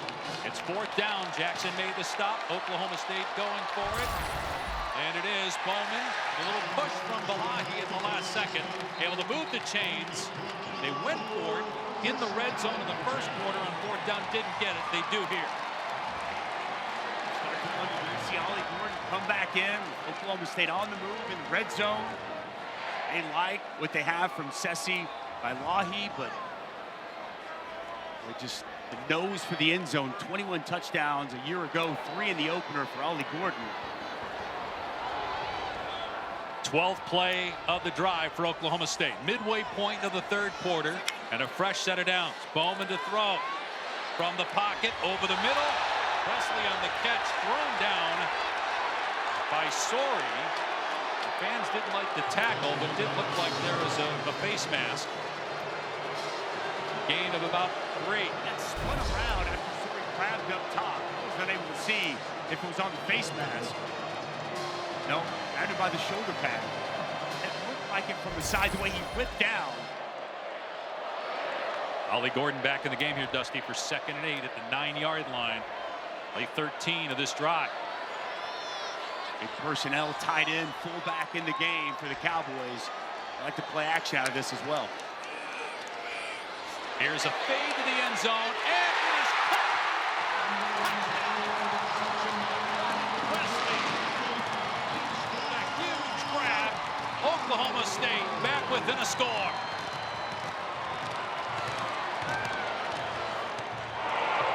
Personal foul, legal block below the waist on the offense, number 38. It's a 15-yard penalty from the previous spot. Third down.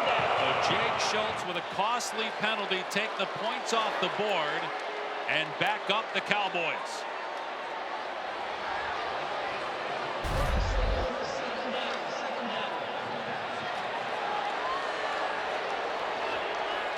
Schultz, the fullback, going to get called for this.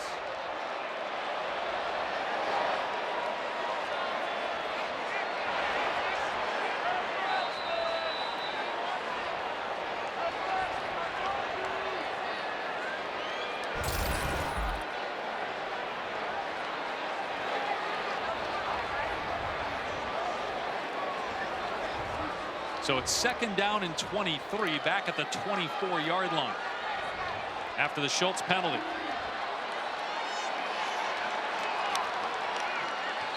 All kinds of movement by Oklahoma State. 5 more yards via penalty.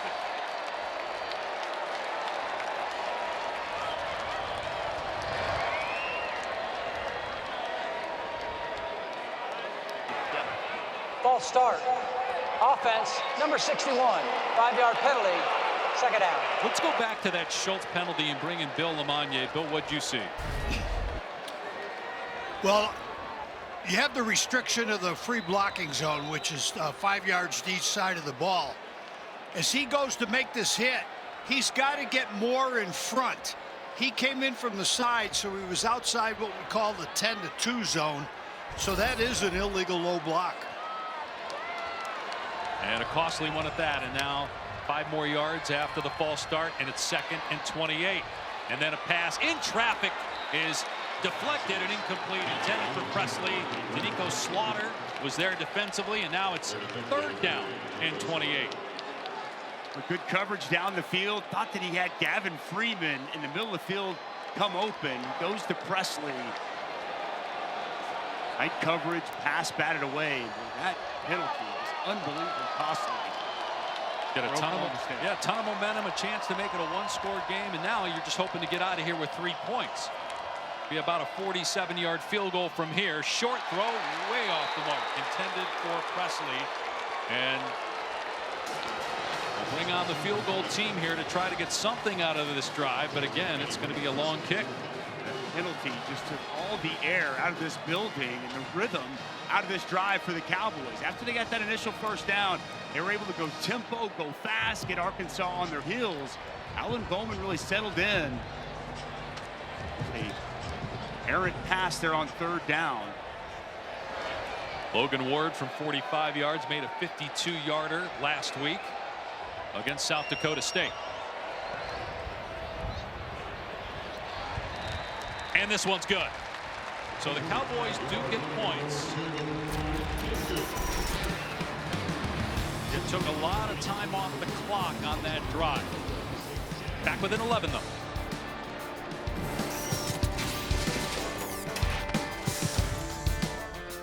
The new 12-team college football playoff begins December 20th on ESPN. That's how I get by.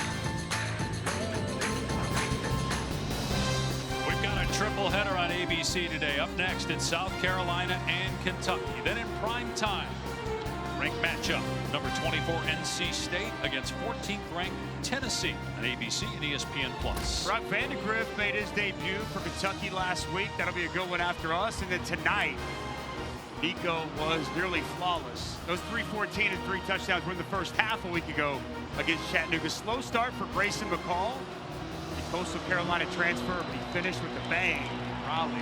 It's a good matchup. Neutral site there in Charlotte tonight, Dave. We talked about this at the touch of our telecast for teams in conferences like the Big 12 and the ACC, knowing that there may not be as many at-large teams from those conferences compared to the Big 10 and the SEC. These early season interconference games are huge. As we take a look at this week's college football rankings, brought to you by Verbo. Texas right now dominating in Ann Arbor. Penn State in a tight game with Bowling Green. And other games involving top 10 teams are later. Georgia up early on Tennessee Tech. How about Penn State after such a good showing in West Virginia last week in Morgantown? Sputtering there against Bowling Green. Oklahoma State's defense had a really good series last time. Let's see what happens here. Jackson can't find a cutback lane. Nick Martin there to greet him. A loss on the play of a couple. Jackson shaken up too, grabbing his hamstring. Nick Martin, excellent job as his cutback lane starts to open up. Nick Martin downhill, fills that void, and a big stop behind the line of scrimmage. That cutback lane was there so much in the first half for Jaquindon Jackson on the zone, nowhere on first down. Third tackle for a loss for Martin. We saw Jackson in the first half need attention from the training staff. And he's on the sideline getting looked at now. No surprise that Nick Martin, though, has been a huge factor. First team All Big 12 a year ago, led the conference in tackles. And with Colin Oliver out, they need everybody stepping up on that defense. 2nd and 12 after the 2-yard setback. And a penalty flag down. 5-yard penalty. It is second down. Sam Pittman, I think, unhappy with something about the clock. They substituted late, and so once they substitute, Oklahoma State has the opportunity to substitute as well. And that's why you see the official standing over the ball until Oklahoma State looked like Justin Kirkland was able to get off the field. Sam Pittman saying, you got to let us snap the football. 2nd down and 17. Green to the air with time. Throws underneath, and it's caught. Breaking a tackle is Broden and getting a first down. Big pickup on 2nd and 17, a gain of 19. Nice find over the middle of the field. Second level, nowhere there. This pass coverage of Oklahoma State. A missed tackle in the open field by Trey Rucker. Nice yards after the catch by Broden. Don't normally see Rucker miss a tackle in that situation. Can you see the official holding up for the snap because of the substitutions?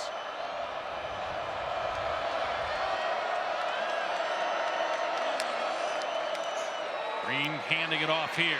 Hill leveled at the line of scrimmage. Bounces off of Dylan Smith and Kobe Hilton and gets a yard or two. With Dylan Smith flying downhill from that safety spot, we're seeing more aggressive Oklahoma State defense against the run here to start this second half. Nice job coming downhill with a physical tackle. Arkansas last year won 4 games. Sam Pittman just 5 wins against ranked teams in 4+ seasons. This would be huge for him and for this Razorback team if they can hold on. Catch made by Armstrong, twirl to the turf, just short of a first down. It'll be 3rd and 1 with 4.5 to play. Corey Black on the stop. Armstrong's been really good with his route running, able to create enough separation. Job there working on Corey Black, best cover man for this Oklahoma State defense. Surprised if we don't see Quentin Jackson get this big personnel from the Razorbacks. He's back in. He was out because of getting banged up a couple plays ago, but back out there for short yardage, 3rd and 1. And he will get the carry and the first down, pinballing off defenders into Oklahoma State territory, gain of about 6. 3 tight ends set here from Arkansas. Really good push. Luke has nice job. The tight end spot, help with that push. Not just the offensive line, tight ends, wide receivers, everybody been physical helping this rushing attack for Arkansas. Green with a pitch and the ball's on the ground, fumbled, recovered by Oklahoma State.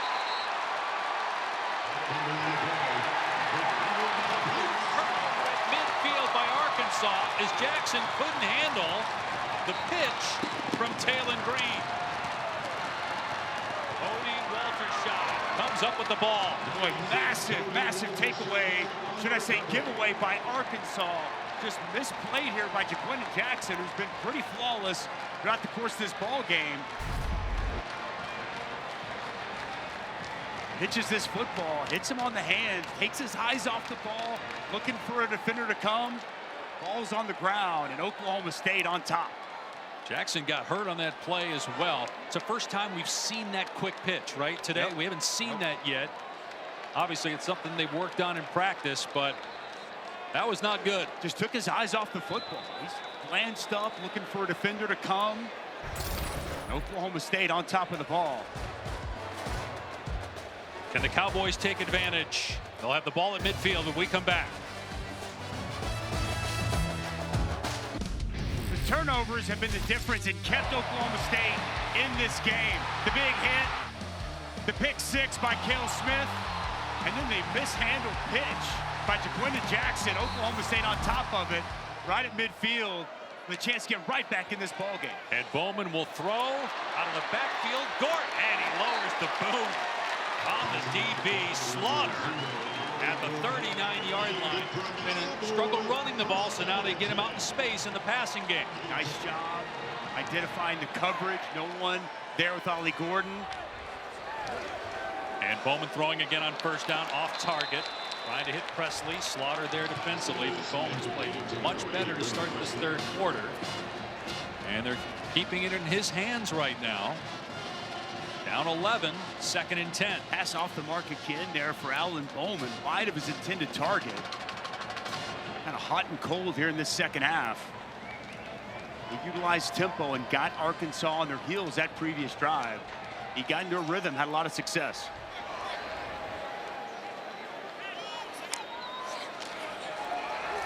Gordon getting a touch, downhill run. And a gain of 5, which is about as good as it's been for Gordon on the ground against that Arkansas front 8 oftentimes in this game. 3rd down. Oklahoma State going fast. 3rd and 5 on the 34.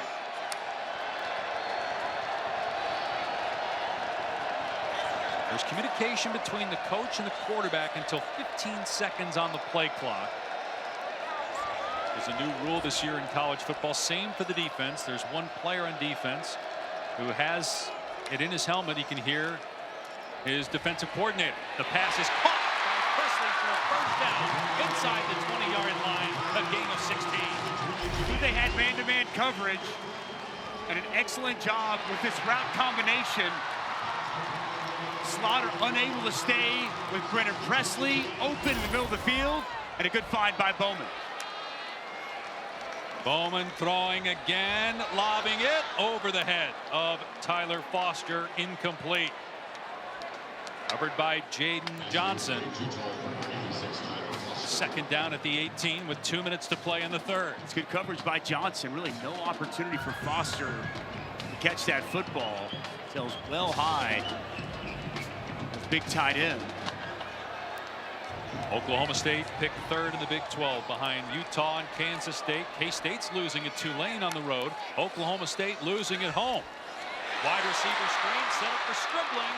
Well defended at the 11-yard line. Still a 7-yard gain. Third down and 3 coming up. A very manageable playbook, wide open. Here for Casey Dunn, Alan Bowman, working quick here. We got Balahi again at running back, getting a lot of reps here in the third quarter. We didn't see him at all spelling Ollie Gordon in the first half.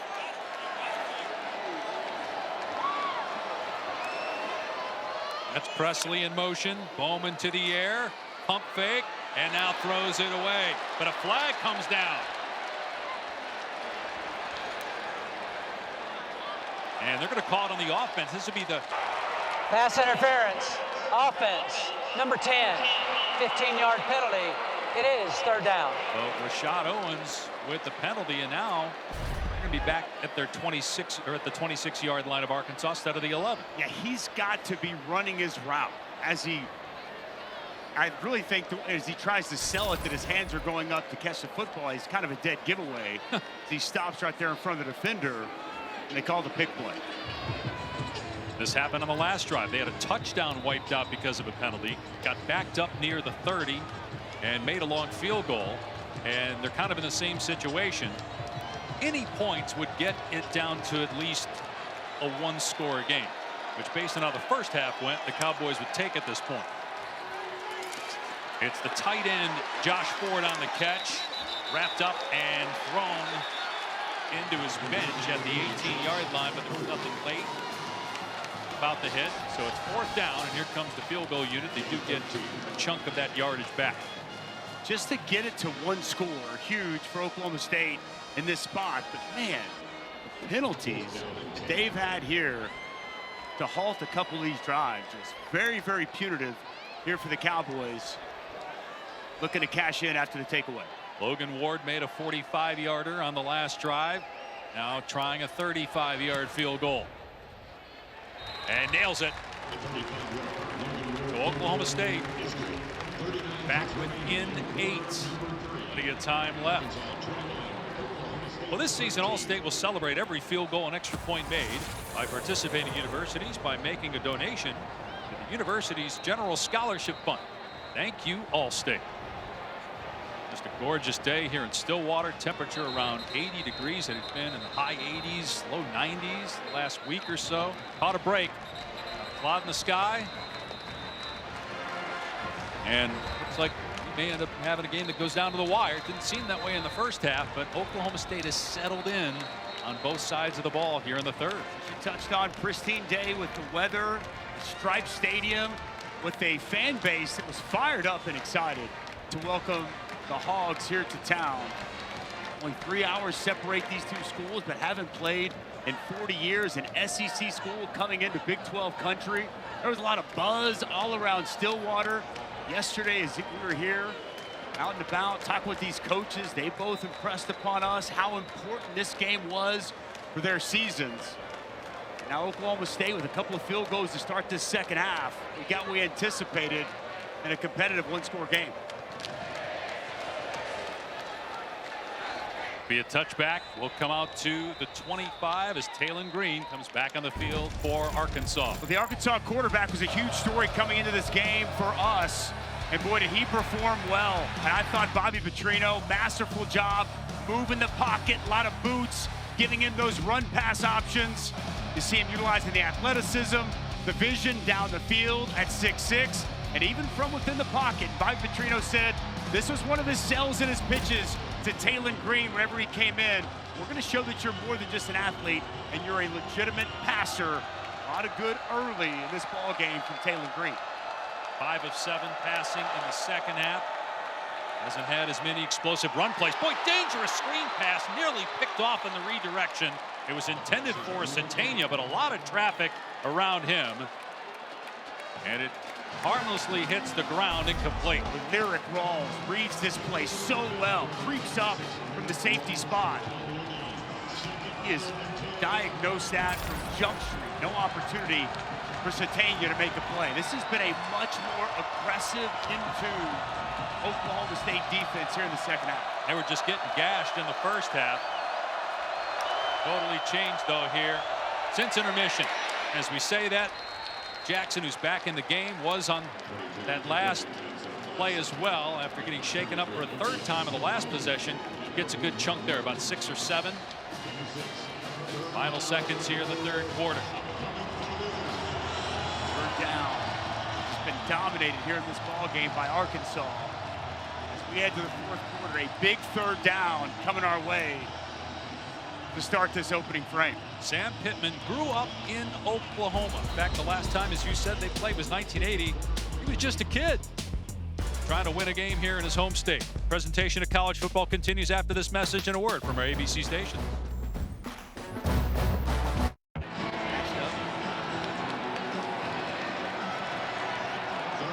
Welcome back to Stillwater. Quarter number 4. Can Arkansas hang on?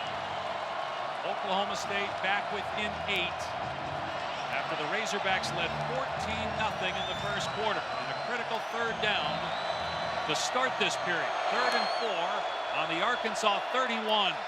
Green over the middle, receiver wide open. First down near the 50. Andrew Armstrong. Great patience here by Taylon Green. It's zone coverage by Oklahoma State. Andrew Armstrong, big void in that defense. Taylon Green doesn't rush anything, goes through his progressions. It converts on a big third down. Ball on the ground again. Green scoops it up on the run, gets hammered as he throws the ball away at the last second. Nick Martin with another shot on the quarterback. Martin slow to get up though. So is Green hobbling a bit. Odd right there. Wasn't a bad snap or anything. Just mishandled by Taylon Green. Picks it up and just gets it out of his hand. Takes a big shot. Big Martin. 2nd and 10. Green with the hitch. Now throws a deep ball. And it is incomplete. Armstrong, for the longest time, it looked like he was going to haul that in. Corey Black back there defensively at the end. Well, this is excellent job by Corey Black late. This ball hangs up in the air just long enough. Andrew Armstrong, he had the separation he needed, has to wait on that football. And how about the timing of Black to get that hand in to get the pass breakup? Huge play by Corey Black.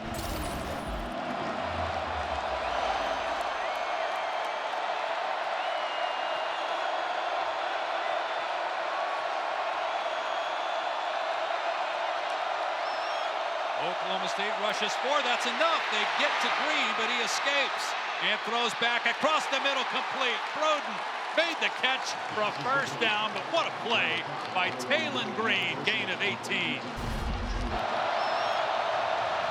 The pressure comes quick off the edge.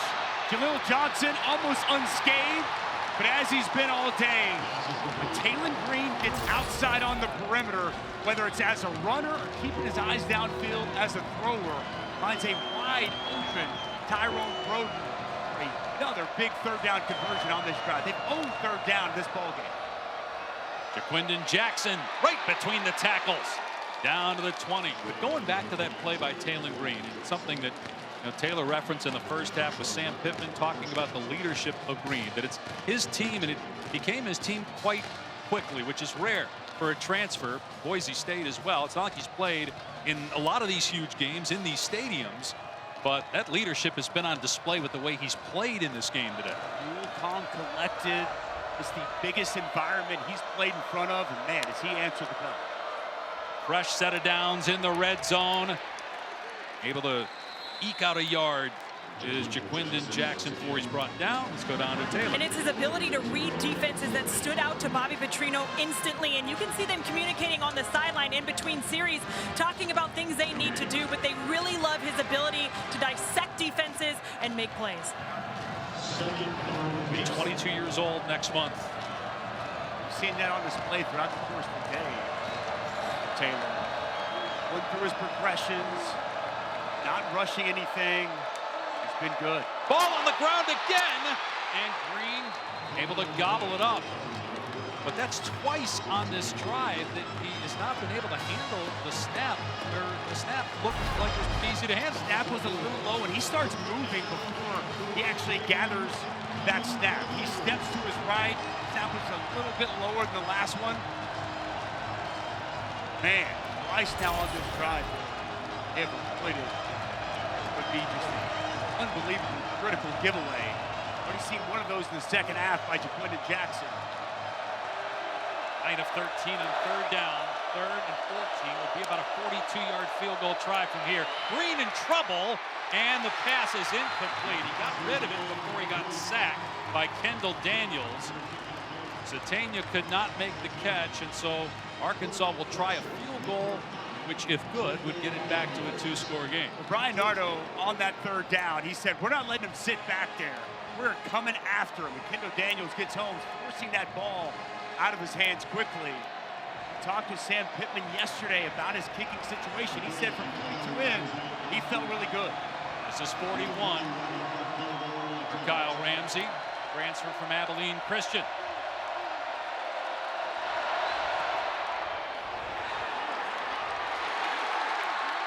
No good. He missed it wide to the right.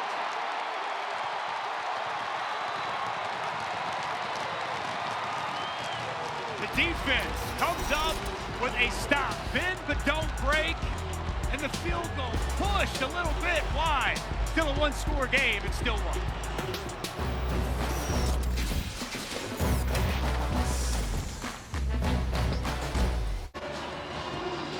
Dave Pasch, Dusty Dvorak, Taylor McGregor in Stillwater. One-score game. Oklahoma State ball after a missed Arkansas field goal.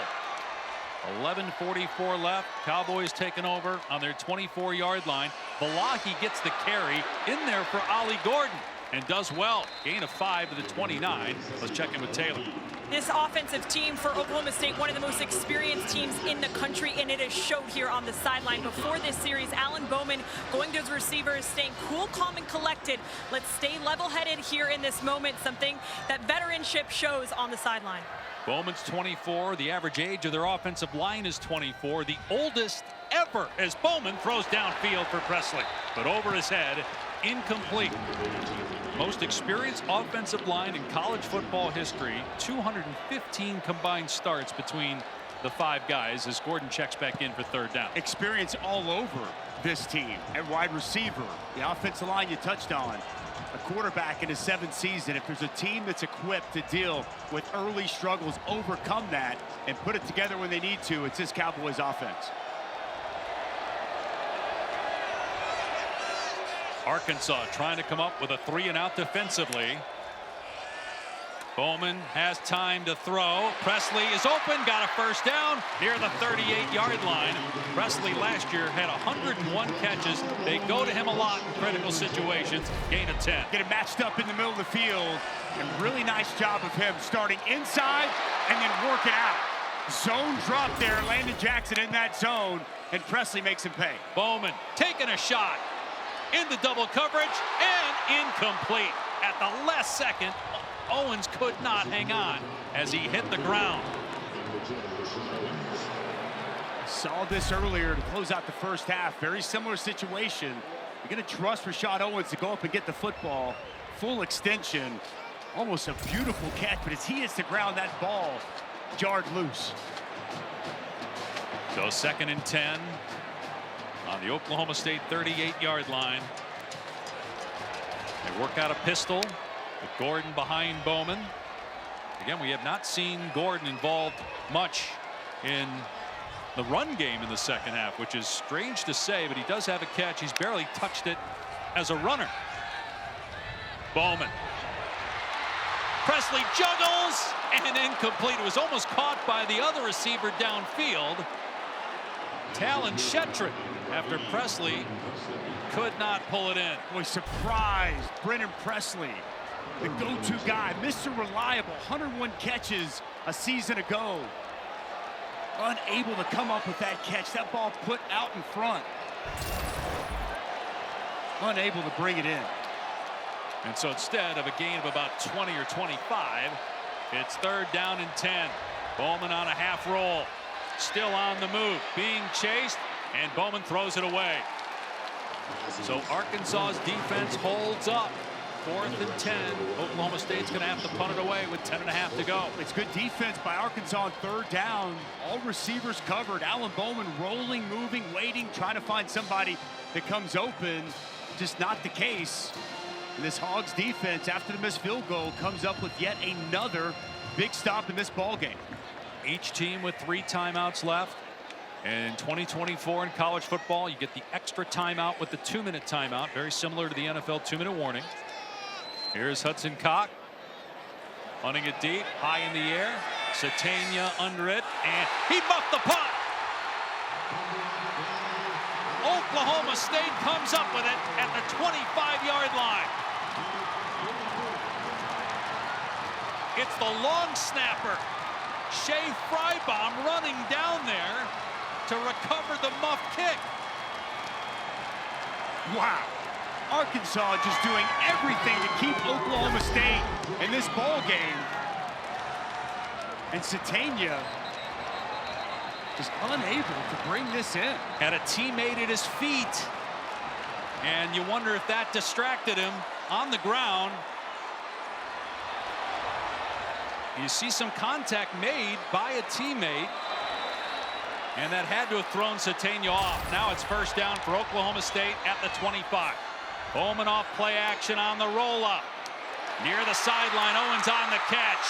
Stood up and dropped, but it's 1st and goal for the Cowboys.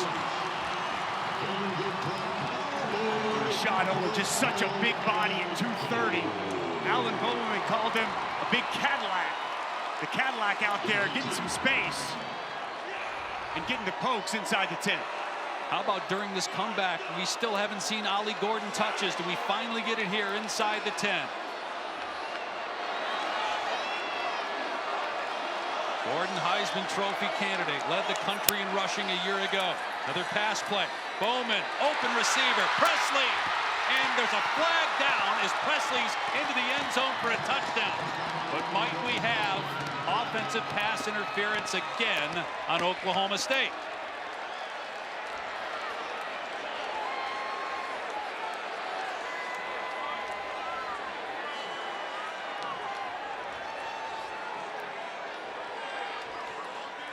There is no foul for offensive pass interference. The pass was caught behind the line. The result of the play is a touchdown. There's the description. Presley with a touchdown. Oklahoma State 2 points away from tying the game. If the pass is caught at or behind the line of scrimmage, there is no offensive pass interference. See Stribling come in. Presley catches that ball right at the line of scrimmage. And a walk-in touchdown. Go for Dose, brought to you by Dos Equis. Here we go. Oklahoma State going for 2 in the tie. They were down 14-0 in the first quarter. 21-7 at halftime, with the only score coming on defense. Big personnel in. Tight end fullback, Ollie Gordon. Gordon just shifting into the backfield as play action. Bowman on the roll up to the end zone. It's caught, and the game is tied. Dejon Stribling evens the game at 21 apiece.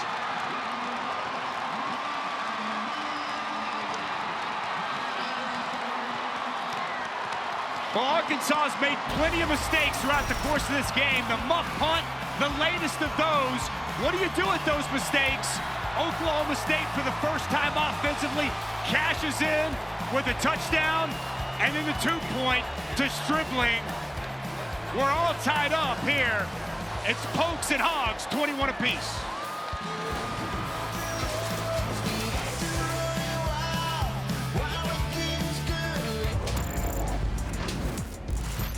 ABC College Football is presented by Tums Gummy Bites. Get fast relief of occasional heartburn.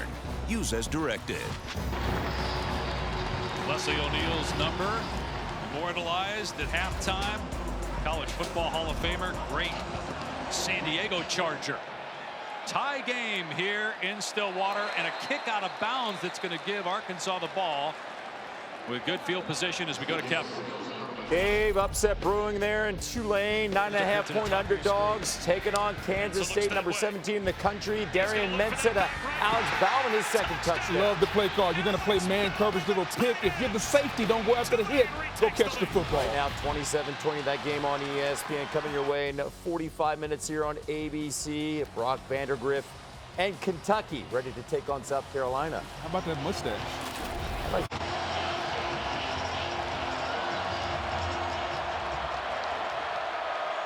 Arkansas, after the kick goes out of bounds, takes over on its 35-yard line. Completion to Armstrong, going to be close to the line to gain.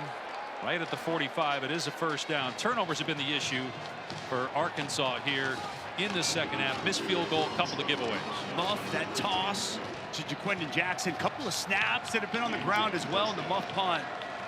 And Oklahoma State's cashed in 10 points here in the second half, making 11 with the 2-point conversion. It's really been the difference in this ball game. And the transfer from Boise State, Taylon Green, how will he respond? Good start. Completion to Armstrong for 10 yards on the first play. They're going to run it here on the next play, and Jackson is free. Inside the 40, inside the 30, and down to the 28. That looked like the Razorback run game in the first half. Gap scheme run here. 63, Addison Nichols going to get up on Trey Rucker, coming downhill, and it's a key block by the center. Big hole for Jaquindon Jackson. Gain of 26, down to the 29 of Oklahoma State. 3 touchdowns for Jackson, but he's been in and out of the lineup. We've seen him shaken up a few times here today. Transfer from Utah. And some miscommunication, and Green is slammed down. Nick Martin has got a handful of tackles for a loss. Green expected Jackson to turn the other way. It's like a quarterback sandwich. Nick Martin off the one edge, Ezekbo off the other, and they just meet at the quarterback. The miscommunication, to your point, Dave, but a big negative play once again created by the leader of this defense, Nick Martin. He's been awesome this afternoon. With Oliver out. From the pocket, Green's pass flutters, and it's incomplete. That may have been slightly tipped at the line. It was intended for Broden. Took a while to get there, and it's third down. That pass just looked a little bit off. Didn't look like he had anything on it. Nice play there. Yeah, you're exactly right, Dave. You called that. Tipped at the line of scrimmage. And nice coverage down the field on a big third down. Andrew Armstrong, and a go-to target, as well as Tyrone Broden up top. Taylon Green checking this play at the line of scrimmage.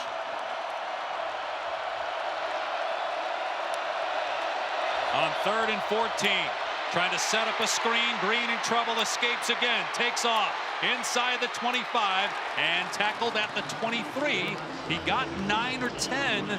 It's 4th and a handful. What do you do if you're Sam Pittman? It would be about a 40-yard field goal from here. His kicker just missed a 41-yarder. He told us yesterday he trusted his kicker from the 25 in, but after seeing that first missed field goal push right, he trusts Taylon Green a little bit more here on 4th and medium.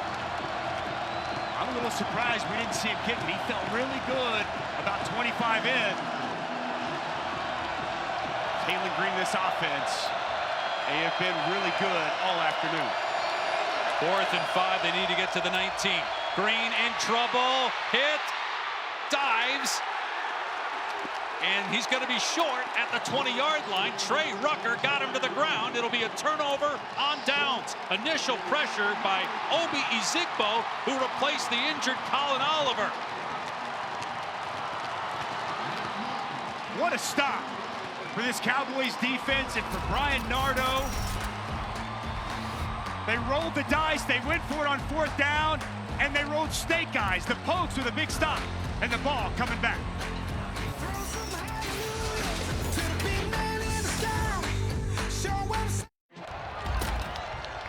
get to that crucial 4th down. Keyshawn Blackstock, he's just late.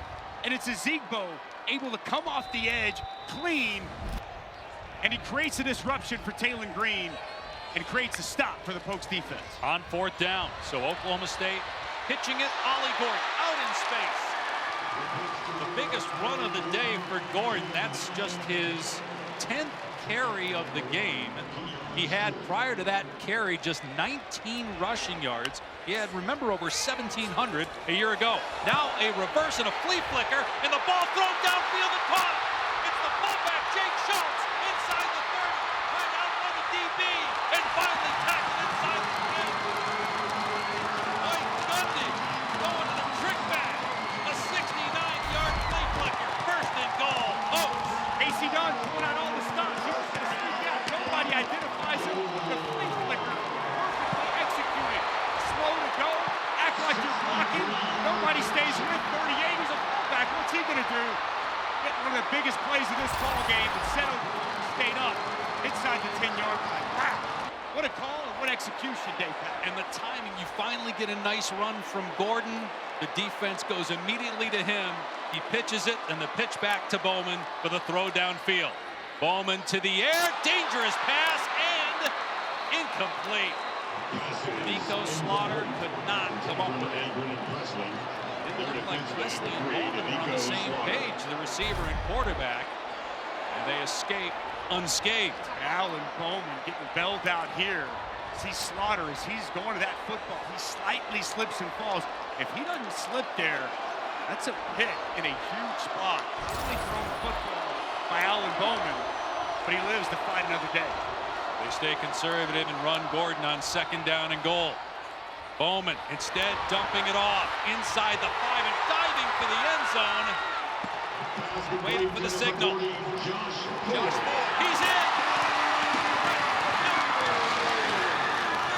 Hometown team the lead in this great comeback.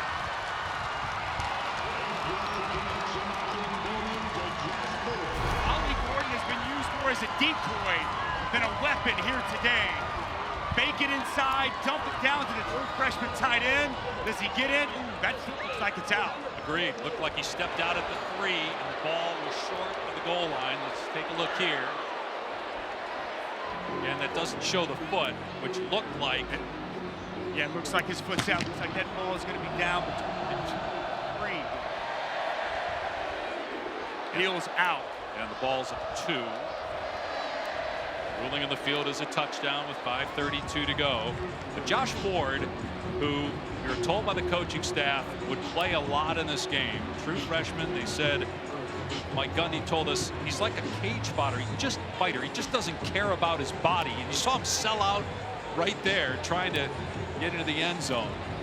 See if this is overturned by replay. A local product out of Stillwater High School. How about that story he told us about a state championship game a couple of years ago where Josh Ford rips his hamstring off the bone, yet still plays 9 plays in the game. Just the toughness and the mindset he's bringing to this Cowboys football team in such a crucial spot to trust him there. After review, the player's foot was out of bounds, and the ball is at the 3-yard line. It'll be 3rd down at that spot. So 3rd and goal. And if you're Mike Gundy and Casey Dunn, are you thinking 4-down territory? What do you expect on this call here in 3rd down? Well, I think that we're going to see him put the ball in Alan Bowman's hand. And we've seen him with the play action, moving the pocket. What they want, that 2-point conversion, I'd expect to see something very similar here in this spot. They have not shown any trust or reliability in this rushing attack in Ollie Gordon. They've gone for it on 4th down a couple times in the red zone already in this game. If they are unable to get into the end zone here, it will be interesting depending on where the ball is. Brennan Presley is a guy that they trust immensely. And 101 catches a year ago. Keep my eyes on him if I'm Arkansas. They put Bowman under center. And they hand it off on a jet sweep and into the end zone for the touchdown. Brennan Presley.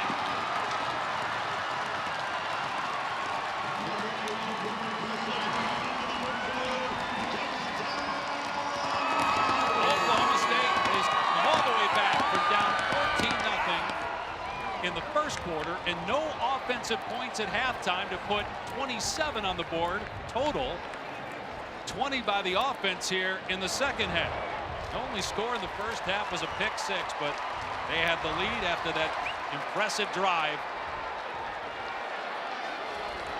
Ward on for the point after, makes it 28-21 with 5:13 left. Sometimes it's about getting the football to your best player. And Brennan Presley's been one of the best players in Stillwater for a very long time. Going to motion him across and just give the jet sweep and let him utilize that speed, get to the perimeter, get to the edge. How about Schultz with a nice key block out there to spring the corner of that end zone. The big fullback, a nice job on the flea flicker, paves the path for the fifth-year senior to put the Pokes up in this game for the first time. Arkansas elected not to kick a field goal on 4th down and 5 from about the 23-yard line of Oklahoma State. They failed that 4th down. Oklahoma State, after forcing the turnover on downs, goes about 75 yards. Thought they were in the end zone on 2nd down. They are in the end zone on 3rd down, and now they have a 7-point lead. Taylon Green, the ball in his hands. He's been on a big stage, but not on the biggest stage. This certainly would qualify on the road. We'll see how he handles it. He'll have all of his timeouts, the benefit of the 2-minute timeout as well, and 5 minutes to work with.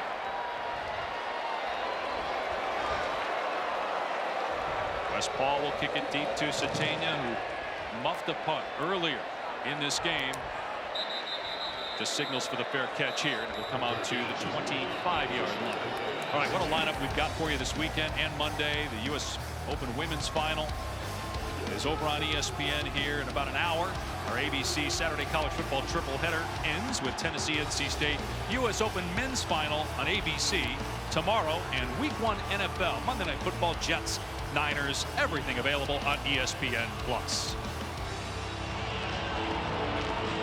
Mistakes have been costly for Arkansas. Taylon Green's put the ball on the ground a couple times, mishandling snaps. We saw miscommunication with him. And Jaquindon Jackson on a run play that cost him 4 yards on the last drive. Can they get it together and mount a comeback? Another low snap. That time scooped up on the shoelaces. And Green throwing a deep ball. Satania wide open. Caught at the 47 of Oklahoma State. And thrown out of play. How did he get open 30 yards downfield? Well, I'll tell you, because he had plenty of time to survey the field. How about the protection here by Arkansas? Nice block by Jaquindon Jackson on a late blitzing Nick Martin. Plenty of time, and the coverage just breaks down. Satania able to beat Hilton down the field. At the 44 of Oklahoma State. Down 7. Out of the pistol. Here's Jaquindon Jackson. And he gets dropped after a short gain. Trey Rucker coming down to make the hit. Just a 1-yard pickup. Was getting a lot of chunk run plays in the first half. Been bottled up here in the second. The Cowboys defense, they haven't given up any points here in this second half. For all the struggles and the chunk plays and success we saw from this Arkansas offense in the first half, this Oklahoma State defense, boy, they have made some corrections. They've answered the bell to get them back in this game. Green to throw on 2nd and 9. Has time over the middle. Wide open as Luke has into the end zone. Touchdown, Arkansas. Has shaken up, holding his back after he gets into the end zone. It took just 90 seconds for Arkansas to be in a position to tie with an extra point. As I was praising Ryan Nardo and that defense for the adjustments they've made in the second half. No adjustments there. Just too easy for the Arkansas offense and a quick strike. Az, who's from Bixby, Oklahoma, turned away both the Sooners and the Cowboys to go to Arkansas. Comes up with a huge play. The extra point ties the game at 28. What a great response from Taylon Green and the Razorbacks, helped by some clear breakdowns defensively with the pass defense. Luke has one of the best tight ends coming out a season ago. He was good for them as a true freshman a year ago. And he's just going to run a vertical route up the field, and no one accounts for him whatsoever. Safety spins over to the center of the field. Kendall Daniels, the linebacker, did not continue to get depth. A hole in that zone coverage. And an easy find for Taylor Green, but Luke has. The Oklahoma native has got this thing tied up late in the fourth. Explosive plays given up by Oklahoma State's defense. Big issue last year. Huge issue in the first half. That was really the first time we saw it in the second half. But 8 plays in all, 20 yards or longer given up by that defense. And we're tied at 28. Again, that took just a minute and a half for Arkansas to respond. First point surrendered by Oklahoma State here in the second half.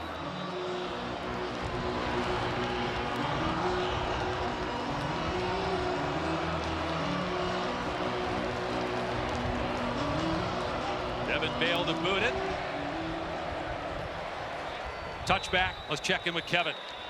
Dave, back to Tulane, back and forth in Stillwater. It's the same story here.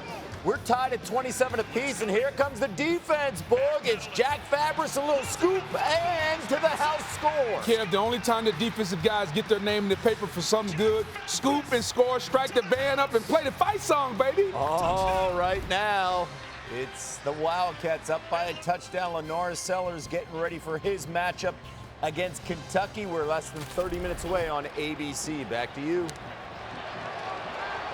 Both offenses, Kevin, started to get it going. We saw some explosive plays from Oklahoma State's offense on his last possession that ended in a touchdown. Bowman will throw on first down. It's a screen pass, and Gordon's got some room. Out to the 35-yard line, close to the first down, and they're marking him down. He claims he landed on a Razorback, which means he's still alive, but he's marked down after a 10-yard gain and a first down at the 35. Timely call here from Casey Dunn. Screen is a big part of this offense, whether it's wide receiver screens, the running back screen, a staple. The big guys get out in front for Ollie Green. Ollie Gordon, my apologies. He's definitely down. Yep. The fans saw it, and his helmet hit the ground. Yes, he's down. If you land on another player, as long as something other than if your hand or foot hits the ground and you land on a player, you're still alive. But he clearly was down. Bowman off play action. Throwing it into traffic as Presley got held up in a flag. He could not get away from Danico Slaughter. They were hand fighting near midfield.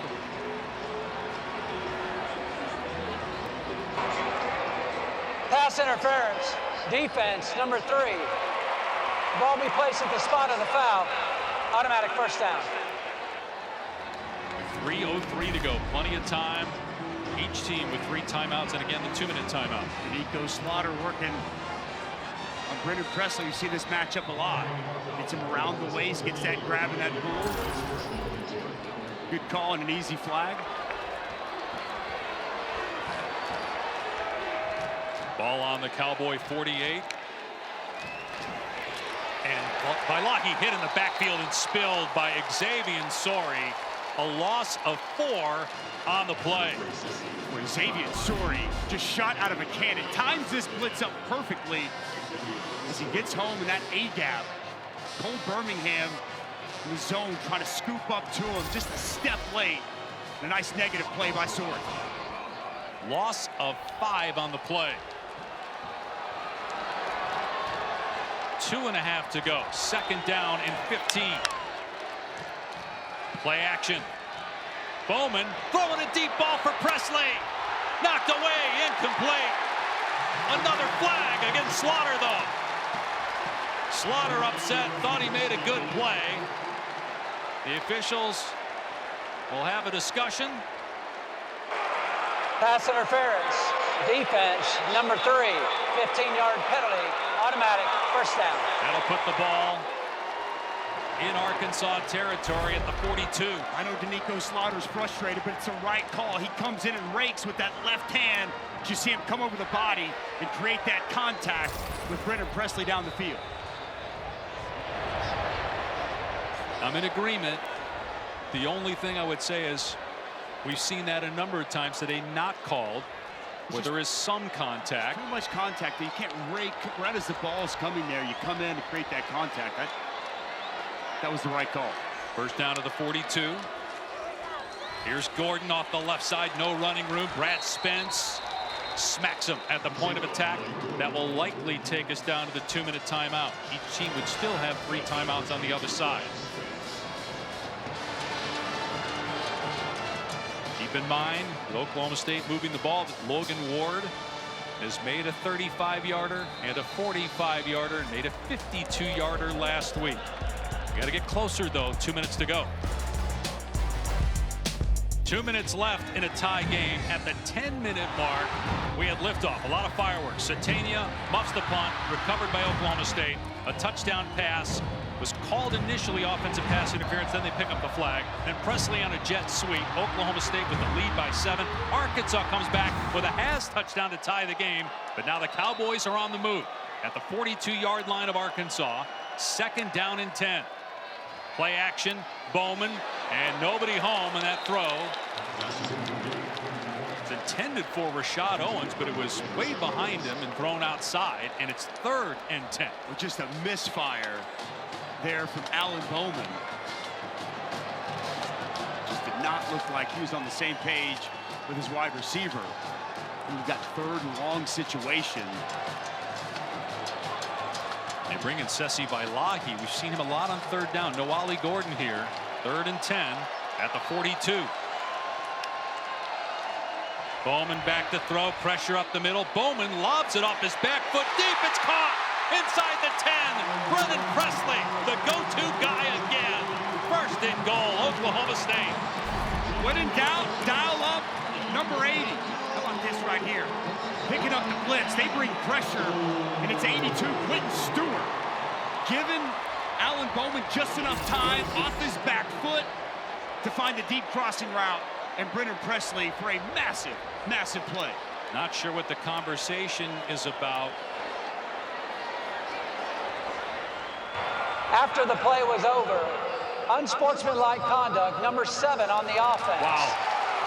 That 15-yard penalty being forced. That is number 7's first unsportsmanlike foul of the game. This is huge. It takes the ball from the 6-yard line because Alan Bowman is called for taunting. You see him looking towards the Arkansas sideline, and it pushes them back now to the 21. It was going to be 1st and goal.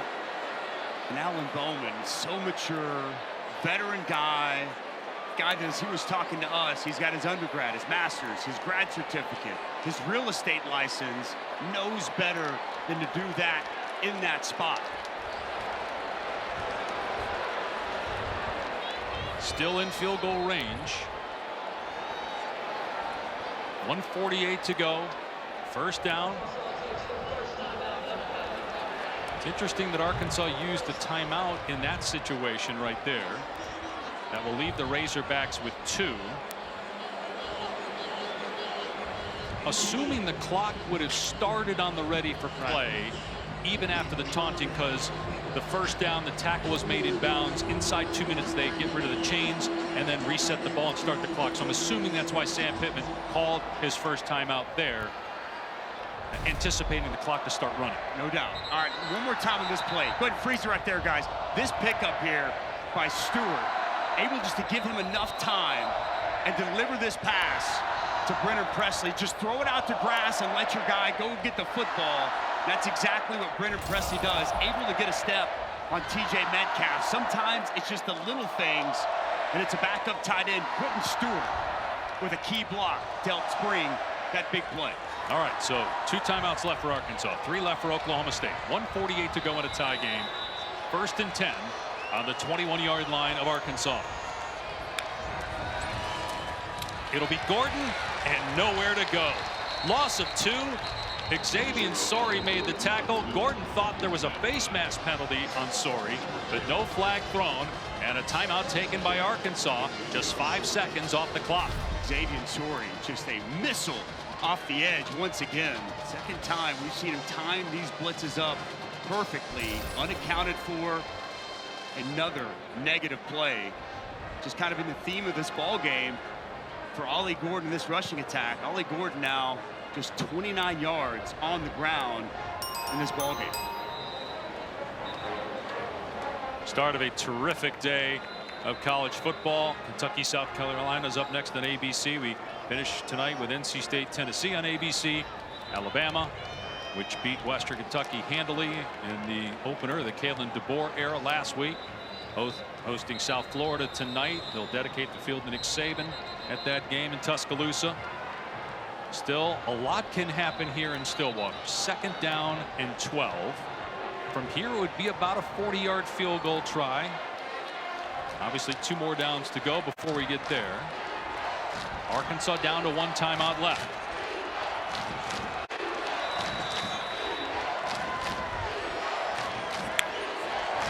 And Bowman will hand it off to Gordon. And he stood up at the 22. Arkansas will call its last timeout. 1:37 to go. So now you're looking at 3rd down and 11. And let's check in with Kevin Agandi.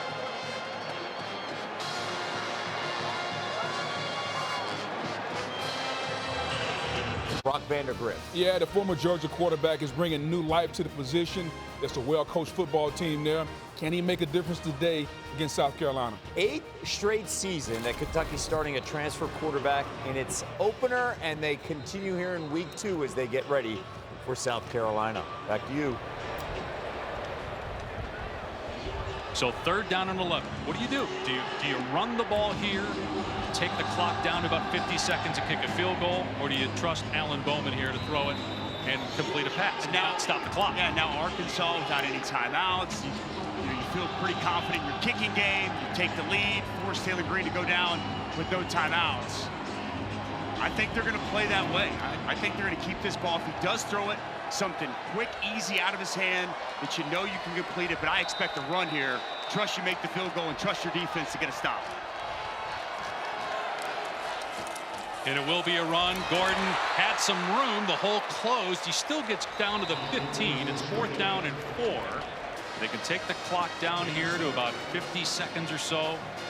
Call a timeout and then bring on their kicker, Logan Ward, for about a 33-yard try. I think that's the right call, Dave. I mean, again, you put yourself in this position, as crazy as this game has been, to be able to give your field goal kicker the ball right there, center of the field, be able to make this, take the lead under a minute to play, and trust that your defense can get a stop, and Arkansas without a timeout. Not sure why the clock has been stopped.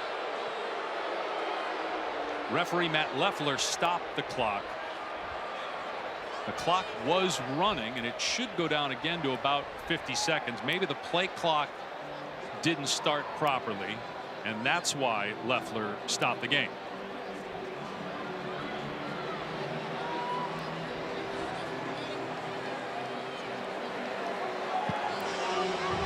So it's going to be about a 32 or 33-yard field goal try, assuming they don't go for it. Obviously, Arkansas out of timeouts. Joking there. Yes. Heard the chuckle under your breath. Please reset the game clock to 1:34 and the play clock to 40 seconds. Listen to me, 1:40. He's talking to Mike Gundy when he's saying, listen to me. But the play clock's going to run at 40. I think that Mike Gundy's upset, but I'm assuming he's telling Mike Gundy the play clock's going to start as well as the game clock.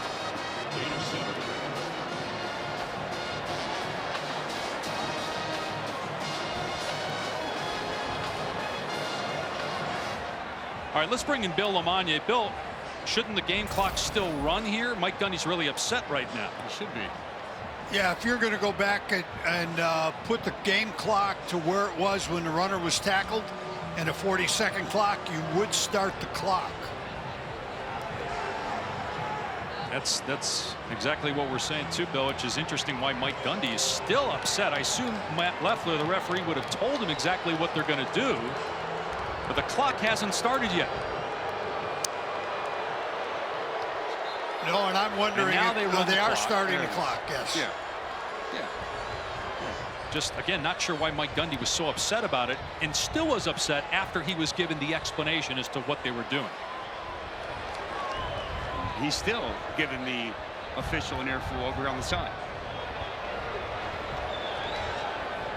I'm assuming he thought that the clock was further along. They're lining up. I don't think they're going to snap this football. I'm just saying they're lining up on 4th and 4. as if they're going to snap it. One would assume they wouldn't snap it. There's some movement by Oklahoma State now, and that'll push the ball back to the 20-yard line, making it about a 37 or 38-yard field goal, unless Arkansas did something defensively that forced one of the offensive linemen to move. The June Kosh move. The question is going to be, did June Kosh move and then Dalton Cooper respond to that movement? If that's the case, it's going to be a 5-yard penalty and a free first down. And then if Oklahoma State wants to, they can just keep the offense on the field. They have their timeouts. They can try to run the ball or throw it and get into the end zone. Arkansas is out of timeouts. They don't have to kick it right now. But let's see. There's still a conversation going on as to whether that was initiated by the defense. False start. It was not. Wow. 5-yard penalty. It's 4th down. So now the clock is.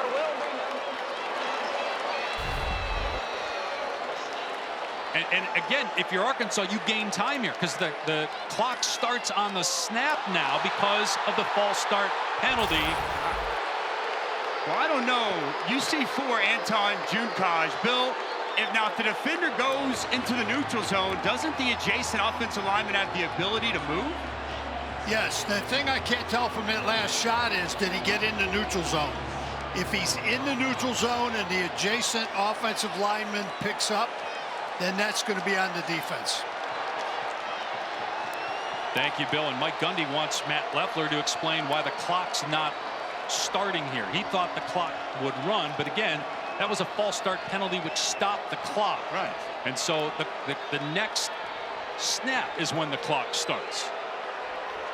And again, that helps Arkansas in this situation. They're going to have 59 seconds left. Again, no timeouts. But what will the score be? Will Oklahoma State be up 3, or will we still be tied? Logan Ward with a 38-yard attempt.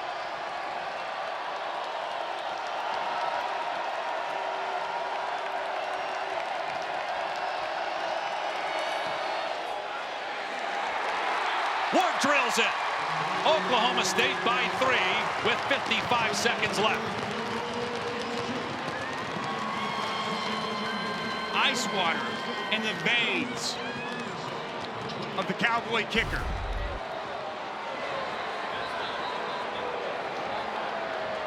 Just drills it, Dave. No doubt. This confident kick. Here's the last play. I mean, no, I think that's the wrong call.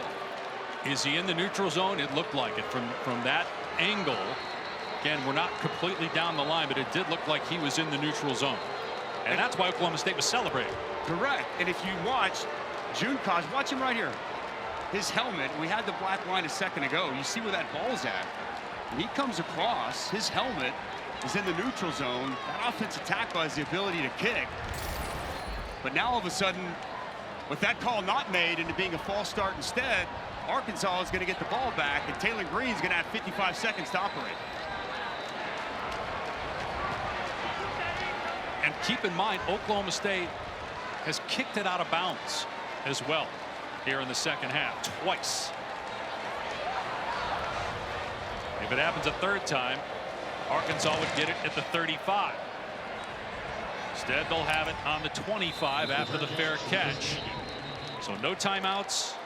And here comes Taylor Green. Can he get Arkansas in field goal range with no timeouts? Boise State transfer in just his second game with the Razorbacks. He's had some great moments in this game, and he's also made some unforced errors, mishandling a couple of snaps, an interception that really wasn't his fault. Great play by Colin Oliver. That interception was returned for a touchdown, which is basically the difference in the game right now. Green back to throw on 1st and 10. Waiting, looking, everybody covered. Now he steps up and throws, and it's caught, and getting out of bounds is Jackson to stop the clock with 47 seconds left and a gain of 8. Wisely gets out of bounds to stop this clock. Now he's down. Wow. Jackson, we've seen him several times today go to the sideline, cramping, Would imagine that's what's happening here, the way he hit the deck.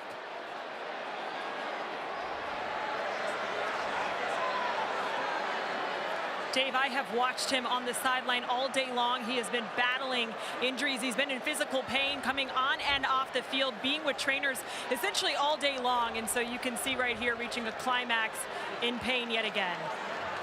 Thank you, Taylor. He'll go out for at least one play. And that's really what it's been. He's gone out for a play, come back. Is he in a situation to be able to do that again here? Because he's had such a great day. He's got 3 rushing touchdowns. 47 seconds left, no timeouts, 2nd and 2 for the Razorbacks on their 33, trailing by 3. Rodney Hill, transfer from Florida State and Florida A&M, is his replacement. Green to throw. With time, again, everybody covered, and that pass nearly picked off. It was deflected by Daniels, the linebacker, in space. 3rd down, 42 seconds left. Well, nice shot and pressure on Taylor Green coming off the edge. And this is where the 6'4" Kendall Daniels, his length in those zone coverage throwing lanes comes a key for this Oklahoma State defense. Nice job with the drop. And you see the length on this play, ball just off of Kendall Daniels' hands.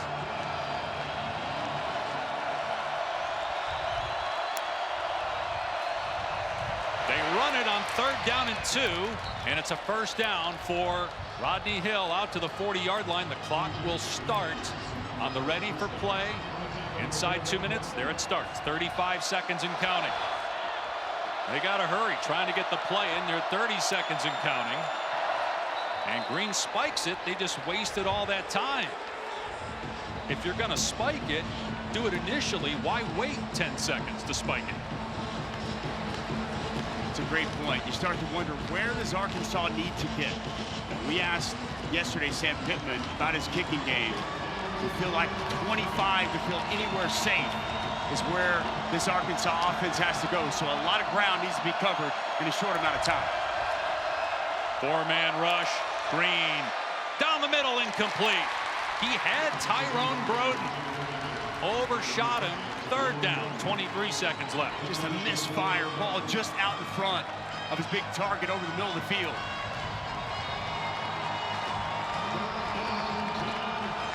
So you need another 20 to 30 yards with 23 seconds to go. Anything in the middle of the field, if it's short of the sticks, that clock is running. So if it's to the middle of the field, you got to get a 1st down to stop the clock. Green steps up and throws complete. Armstrong is loose inside the 30 and finally dropped inside the 30, out of bounds at the 27 with 12 seconds to go. It would be about a 45-yard field goal from here. Now they restart the clock. He stayed inbound, so the clock is moving. 8 seconds left. And spike it. They're not going to spike it. 4 seconds left. Green's head, he throws, it's incomplete. The clock's at 2, though. They still have time, but that was butchered by Arkansas. Almost a disastrous finish to this game. If Armstrong catches that ball and it's tackled, that's ball game. They have no chance at this field goal. Taylor Green just unaware of the situation and where the clock was at in that spot. But I think they thought that the runner was out of bounds and the clock then would start on the snap. But because they panicked as soon as they put the ball down. But now a 45-yard field goal try by Ramsey to tie the game. Transfer from Abilene Christian. And the kick is good, just inside the right upright. Oklahoma State elects not to freeze the kicker in that situation. Mike Gundy doesn't call a timeout. Kyle Ramsey buries it. And we are going to overtime in Stillwater. Kyle Ramsey in the spotlight, on the big stage, delivers to send the game to OT.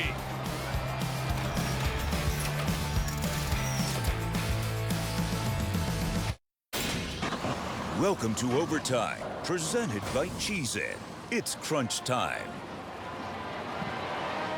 This game early on looked like there was no chance of overtime. Arkansas was dominating, up 14-0. Oklahoma State stormed back, took the lead, but Arkansas ties it with a long field goal at the buzzer to send it to overtime.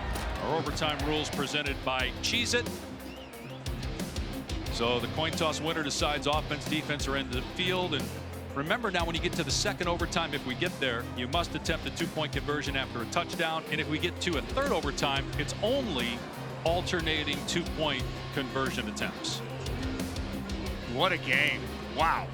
It's a wild, wild second half here in Stillwater. And how about Taylor Green? I mean, leading them down. It was kind of crazy there at the end before that field goal, but to put them in position to make those plays.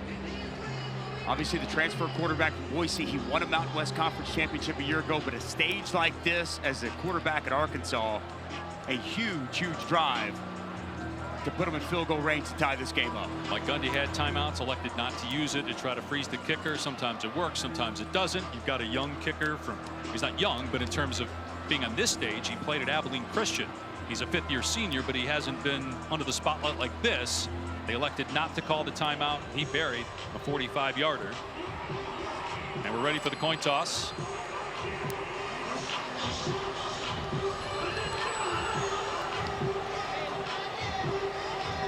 And Matt Leffler, the referee, does not have his mic turned on, we're being told. That's why you cannot hear it at home.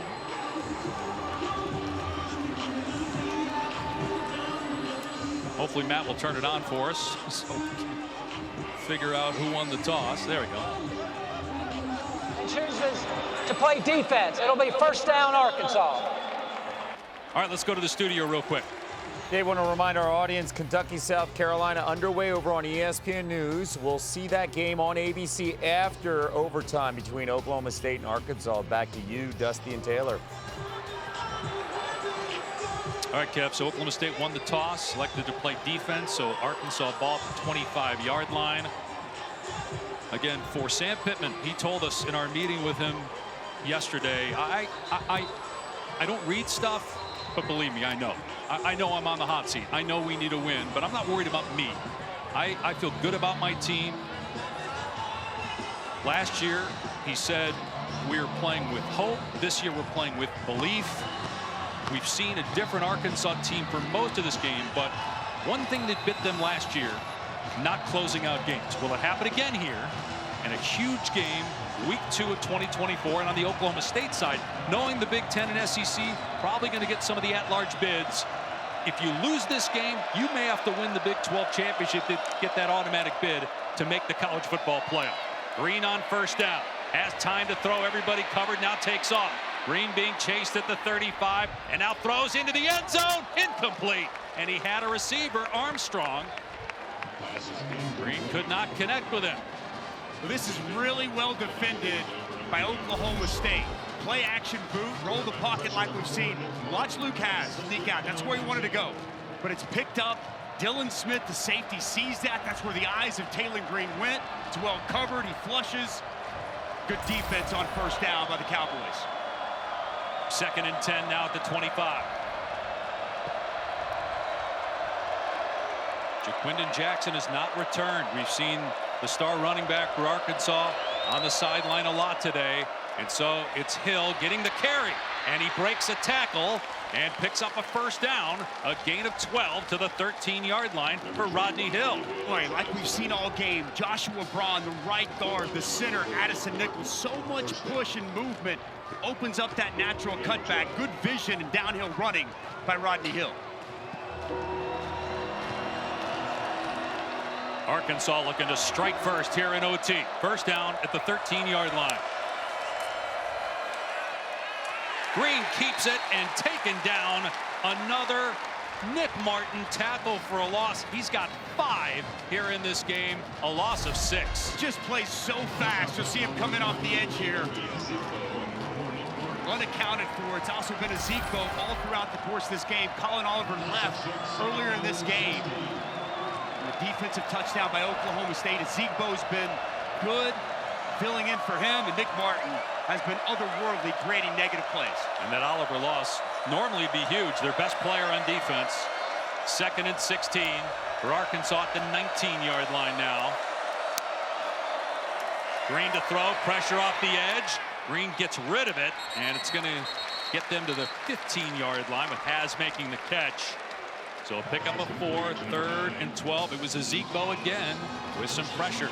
Unaccounted for. He just turned him loose, and another hit on the quarterback. He's got to release it quick and just drop it to his check down. 3rd down has been such a big down for Arkansas. 11-17 in this spot. Andrew Armstrong back in the lineup. And a guy that they've gone to in these spots. At the bottom of the formation there. Green looking the other way instead. Now comes back to the middle, in trouble, and sacked! Back at the 28-yard line, maybe out of field goal range, and it's Ezekbo, the transfer from Gannon University, Division II school in Erie, Pennsylvania, where they found their defensive coordinator, Brian Nardo, a year ago. What a performance by Ezekbo today. He's going to start coming up, and he's going to come inside late. The coverage is really good. Taylor Green's got nowhere to go with the ball. And as he comes inside, Green continue to survey the field. No one's open, and a big sack. Kyle Ramsey made the 45-yarder at the buzzer of regulation, but missed the 41-yarder earlier in the game. This one from 46 is hooking, and it's no good. Oklahoma State can win it with a field goal on its first possession of overtime.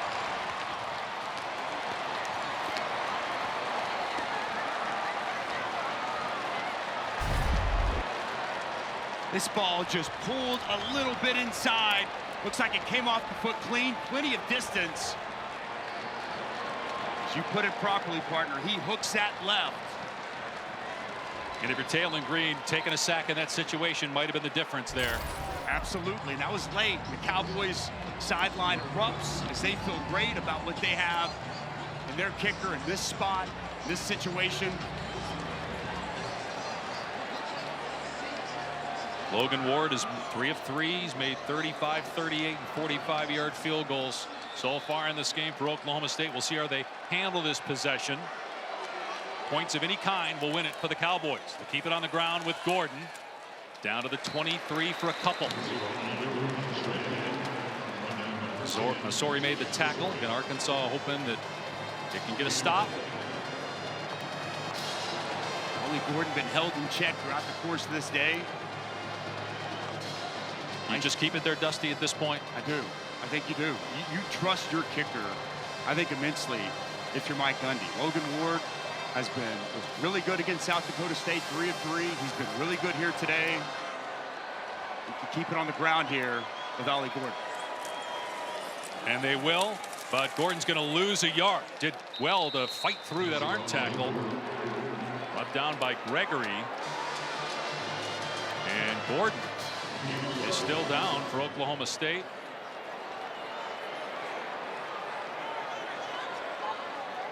And now back to his feet. Might just have been frustrated there rather than banged up. So now it's 3rd down and a long 7. You have a veteran quarterback. We talked a lot about Alan Bowman, 7th year super senior, an additional season. You put the ball in his hands. Doesn't feel like it when you look at this personnel that's in the game right now. Right. Do you want to give up a sack like Arkansas just did? Timeout by Mike Gundy. I mean, that cost Arkansas taking that sack, throwing the ball there. So we'll see what happens. The crowd was just chanting Ollie's name, wanting the Heisman Trophy candidate to get the touch here. Be my expectation in this spot. Put the ball in Ollie Gordon's hands. It's been tough sledding all throughout the course of the day. If you can escape this game and get this victory, boy, Mike Gundy will take that in a heartbeat. We talked about this when we found out about the expanded playoff. What would that mean for the regular season? A lot of us thought it would enhance the regular season. Well, guess what? It has. A game like this where, for Oklahoma State and Mike Gundy, it was coming from him in our conversation with him. He knew this was important because assuming that SEC Big Ten are going to get several at-larges, there may only be one team from the Big 12, which means you have to then win the Big 12 championship. But a win like this could really build your resume as Bowman keeps it, runs to the spot, I imagine, where the kicker wants it. And it's going to be about a 41 or 42-yard field goal try here from Logan Ward to win the game in overtime. But a chance to build the resume for Mike Gundy's team here, riding on this kick. Talked about it from the onset, Dave. There's no question. And this is a good Arkansas football team. They're going to win a lot of games. And when you look back at this win, I think it's going to feel better and better. As first things first, got to make the kick. 41-yard try, Logan Ward. And Sam Pittman will use a timeout here to freeze the kicker. Arkansas. It's a 41-yard field goal in college football, as you know very well, far from a gimme. A little bit extra time to think about it. Here, icing the kicker. And as you touched on, taking that sack, and why we saw likely Mike Gundy not put it in the air, Taylon Green trying to find a receiver come open. He takes a sack, moves him out of field goal range. The kick pulled to the left. Now Oklahoma State, Logan Ward with a chance to end this game. Logan Ward, who was 3 for 3 last week. He was the kickoff guy last year. Really did not try field goals. He is 6 for 6 on the year. 3 for 3 today. Made from 35, 38, and 45. This is a 41-yard try to win the game for Oklahoma State in overtime.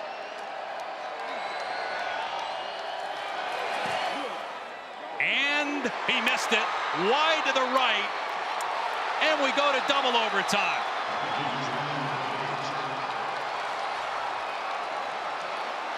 New life for Taylon Green and the Razorbacks. Each team with a missed field goal in overtime, and we play on in Stillwater.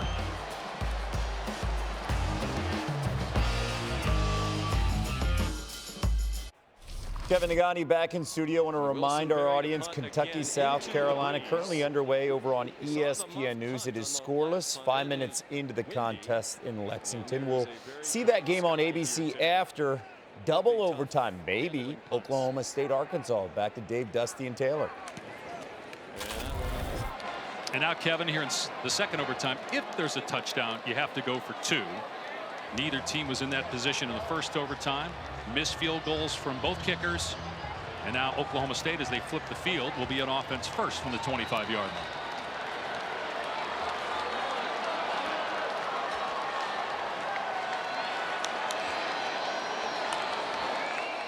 And Bowman will throw on first down. And fires to the sideline, underthrown, incomplete. Brennan Presley, the intended target, but that was way short. And Nico Slaughter in coverage. Yeah, pass well underthrown. Been good matchup all day between Slaughter and Brennan Presley. Matched up in man-to-man coverage, a bulk of this game, and especially in the second half. Oh, Bowman just not nearly enough on that football. Throwing it outside the number. 2nd and 10. They shift Presley into the backfield. Bowman to throw. Gonna find Presley across the middle. And not much, maybe 1. It'll be 3rd and 9. And now a flag for the hit late by Sorey. He did not let go of Presley after the whistle blew. And that is a very costly penalty on Arkansas. I mean, man, Xavier Sorey, you gotta be smarter in this. This is well after to pick him up and slam him. Personal foul, unnecessary roughness, number 10, defense, half the distance to the goal, automatic first down. You just can't make that mistake in that spot, Dave. You just cannot make that mistake in that spot. It's going to be 3rd and long situation. How you gift them 15 yards, just the play's over. Got to be smarter and use your head. Sam Pittman got to be disgusted with some of the mistakes he's seen from this football team today. Sorey then goes to the sideline, and it's 1st and 10 for Oklahoma State at the Arkansas 12. Ollie Gordon, Heisman Trophy candidate for all intents and purposes, has been a non-factor in this game, and give a lot of credit to Arkansas's defense. 37 rushing yards on 16 carries. We'll see if he gets some touches here inside the 15. Pitch to Gordon, running left to the 10. Gordon to the 5. Into the end zone. Touchdown, Oklahoma State. There he is. Ollie Gordon gives the Cowboys the lead.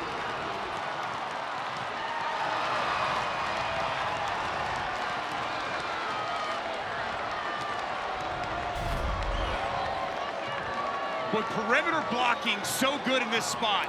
Quentin Stewart out in front seals that edge. And then it's Brennan Presley doing a nice job on Jalen Braxton, working outside. And Ollie Gordon, haven't heard from him much all game, Dave. And a big touchdown here in the second overtime. They have to go for 2 here in the second overtime. Arkansas still will get a possession. Place the ball at the 3-yard line. 6-point lead right now for the Cowboys.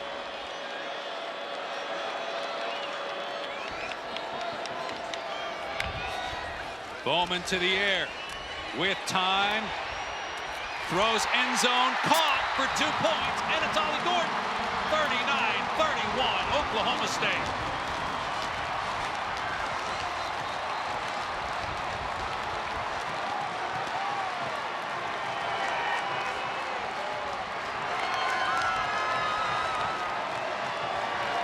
Well, Ollie Gordon coming up clutch here in the second overtime. You see him work out. I want you to pay attention, though, to Brennan Presley up top. He draws multiple defenders. So much attention drawn to him. He's going to motion back. He's going to move out. Not 1 but 2 Razorback defenders stay with him. Nobody accounts for Ollie Gordon come out of the backfield. And a late find for Alan Bowman to take the 8-point lead. Now it's Arkansas's turn, needing a touchdown and a 2-point conversion to force a third overtime. They run it to the right. Jaquindon Jackson back on the field, and he's close to a first down. He's been shaken up several times in this game, and you see him hobbling a bit back to the huddle after a gain of 10 and a first down. Showing some real toughness coming back in this game, doing whatever he can to try to help his team win this game. Cramps have been the issue for Jaquindon Jackson. 3 touchdowns on the ground, though. First down at the 15. Jackson again, and nowhere to go this time. Nick Martin, who has been all over the field for Oklahoma State. He's got 5 tackles for a loss. That one was at the line of scrimmage. Just a terrific player. First team All Big 12 a year ago. Preseason All-America this year. Plays fast. That's recognition. Center climbs to him right now. Fights over the top. Makes a nice tackle.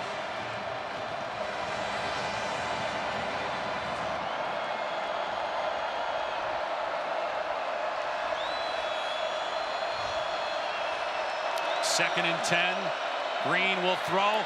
Out of the backfield, wide open, was Rodney Hill, but the pass was off the mark. That would have been a touchdown if Green got it there. Instead, it's 3rd and 10. As you touched on, they brought pressure, and nobody follows the back on the wheel route. Just wide open, and when Taylor Green wishes so badly he could have back.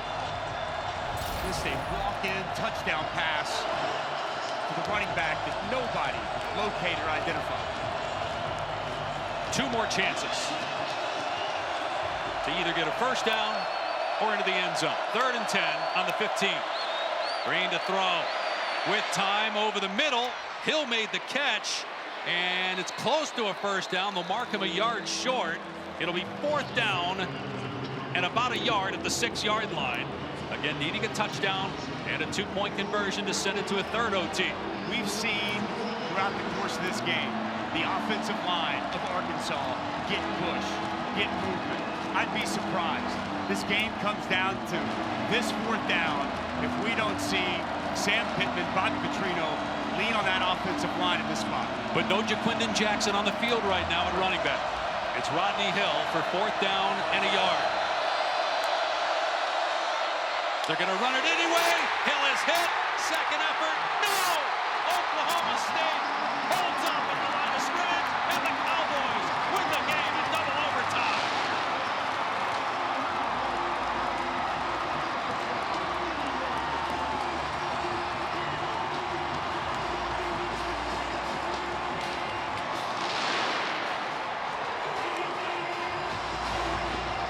Kendall Daniels was in there, among others, for Oklahoma State on that 4th down stand.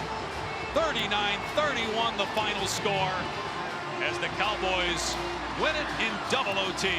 Well, it's big boy football. Roll your sleeves up, and who can win the line of scrimmage? Arkansas have been pushing Oklahoma State around a bulk of this game, and the biggest moment of this ball game, Kendall Daniels, gonna see him come flying in and create this negative play. Nice job at the point, all across the front. Justin Kirkland in there, not allowing any movement, wins with the swim, and it's Kendall Daniels flying in with a big stop. Wow, what a game, what a stop, what a win for the Cowboys. Final score, 39-31. Oklahoma State wins in double overtime. For Dusty Dvorak, Taylor McGregor, I'm Dave Pash. So long from Stillwater. Now back to the studio.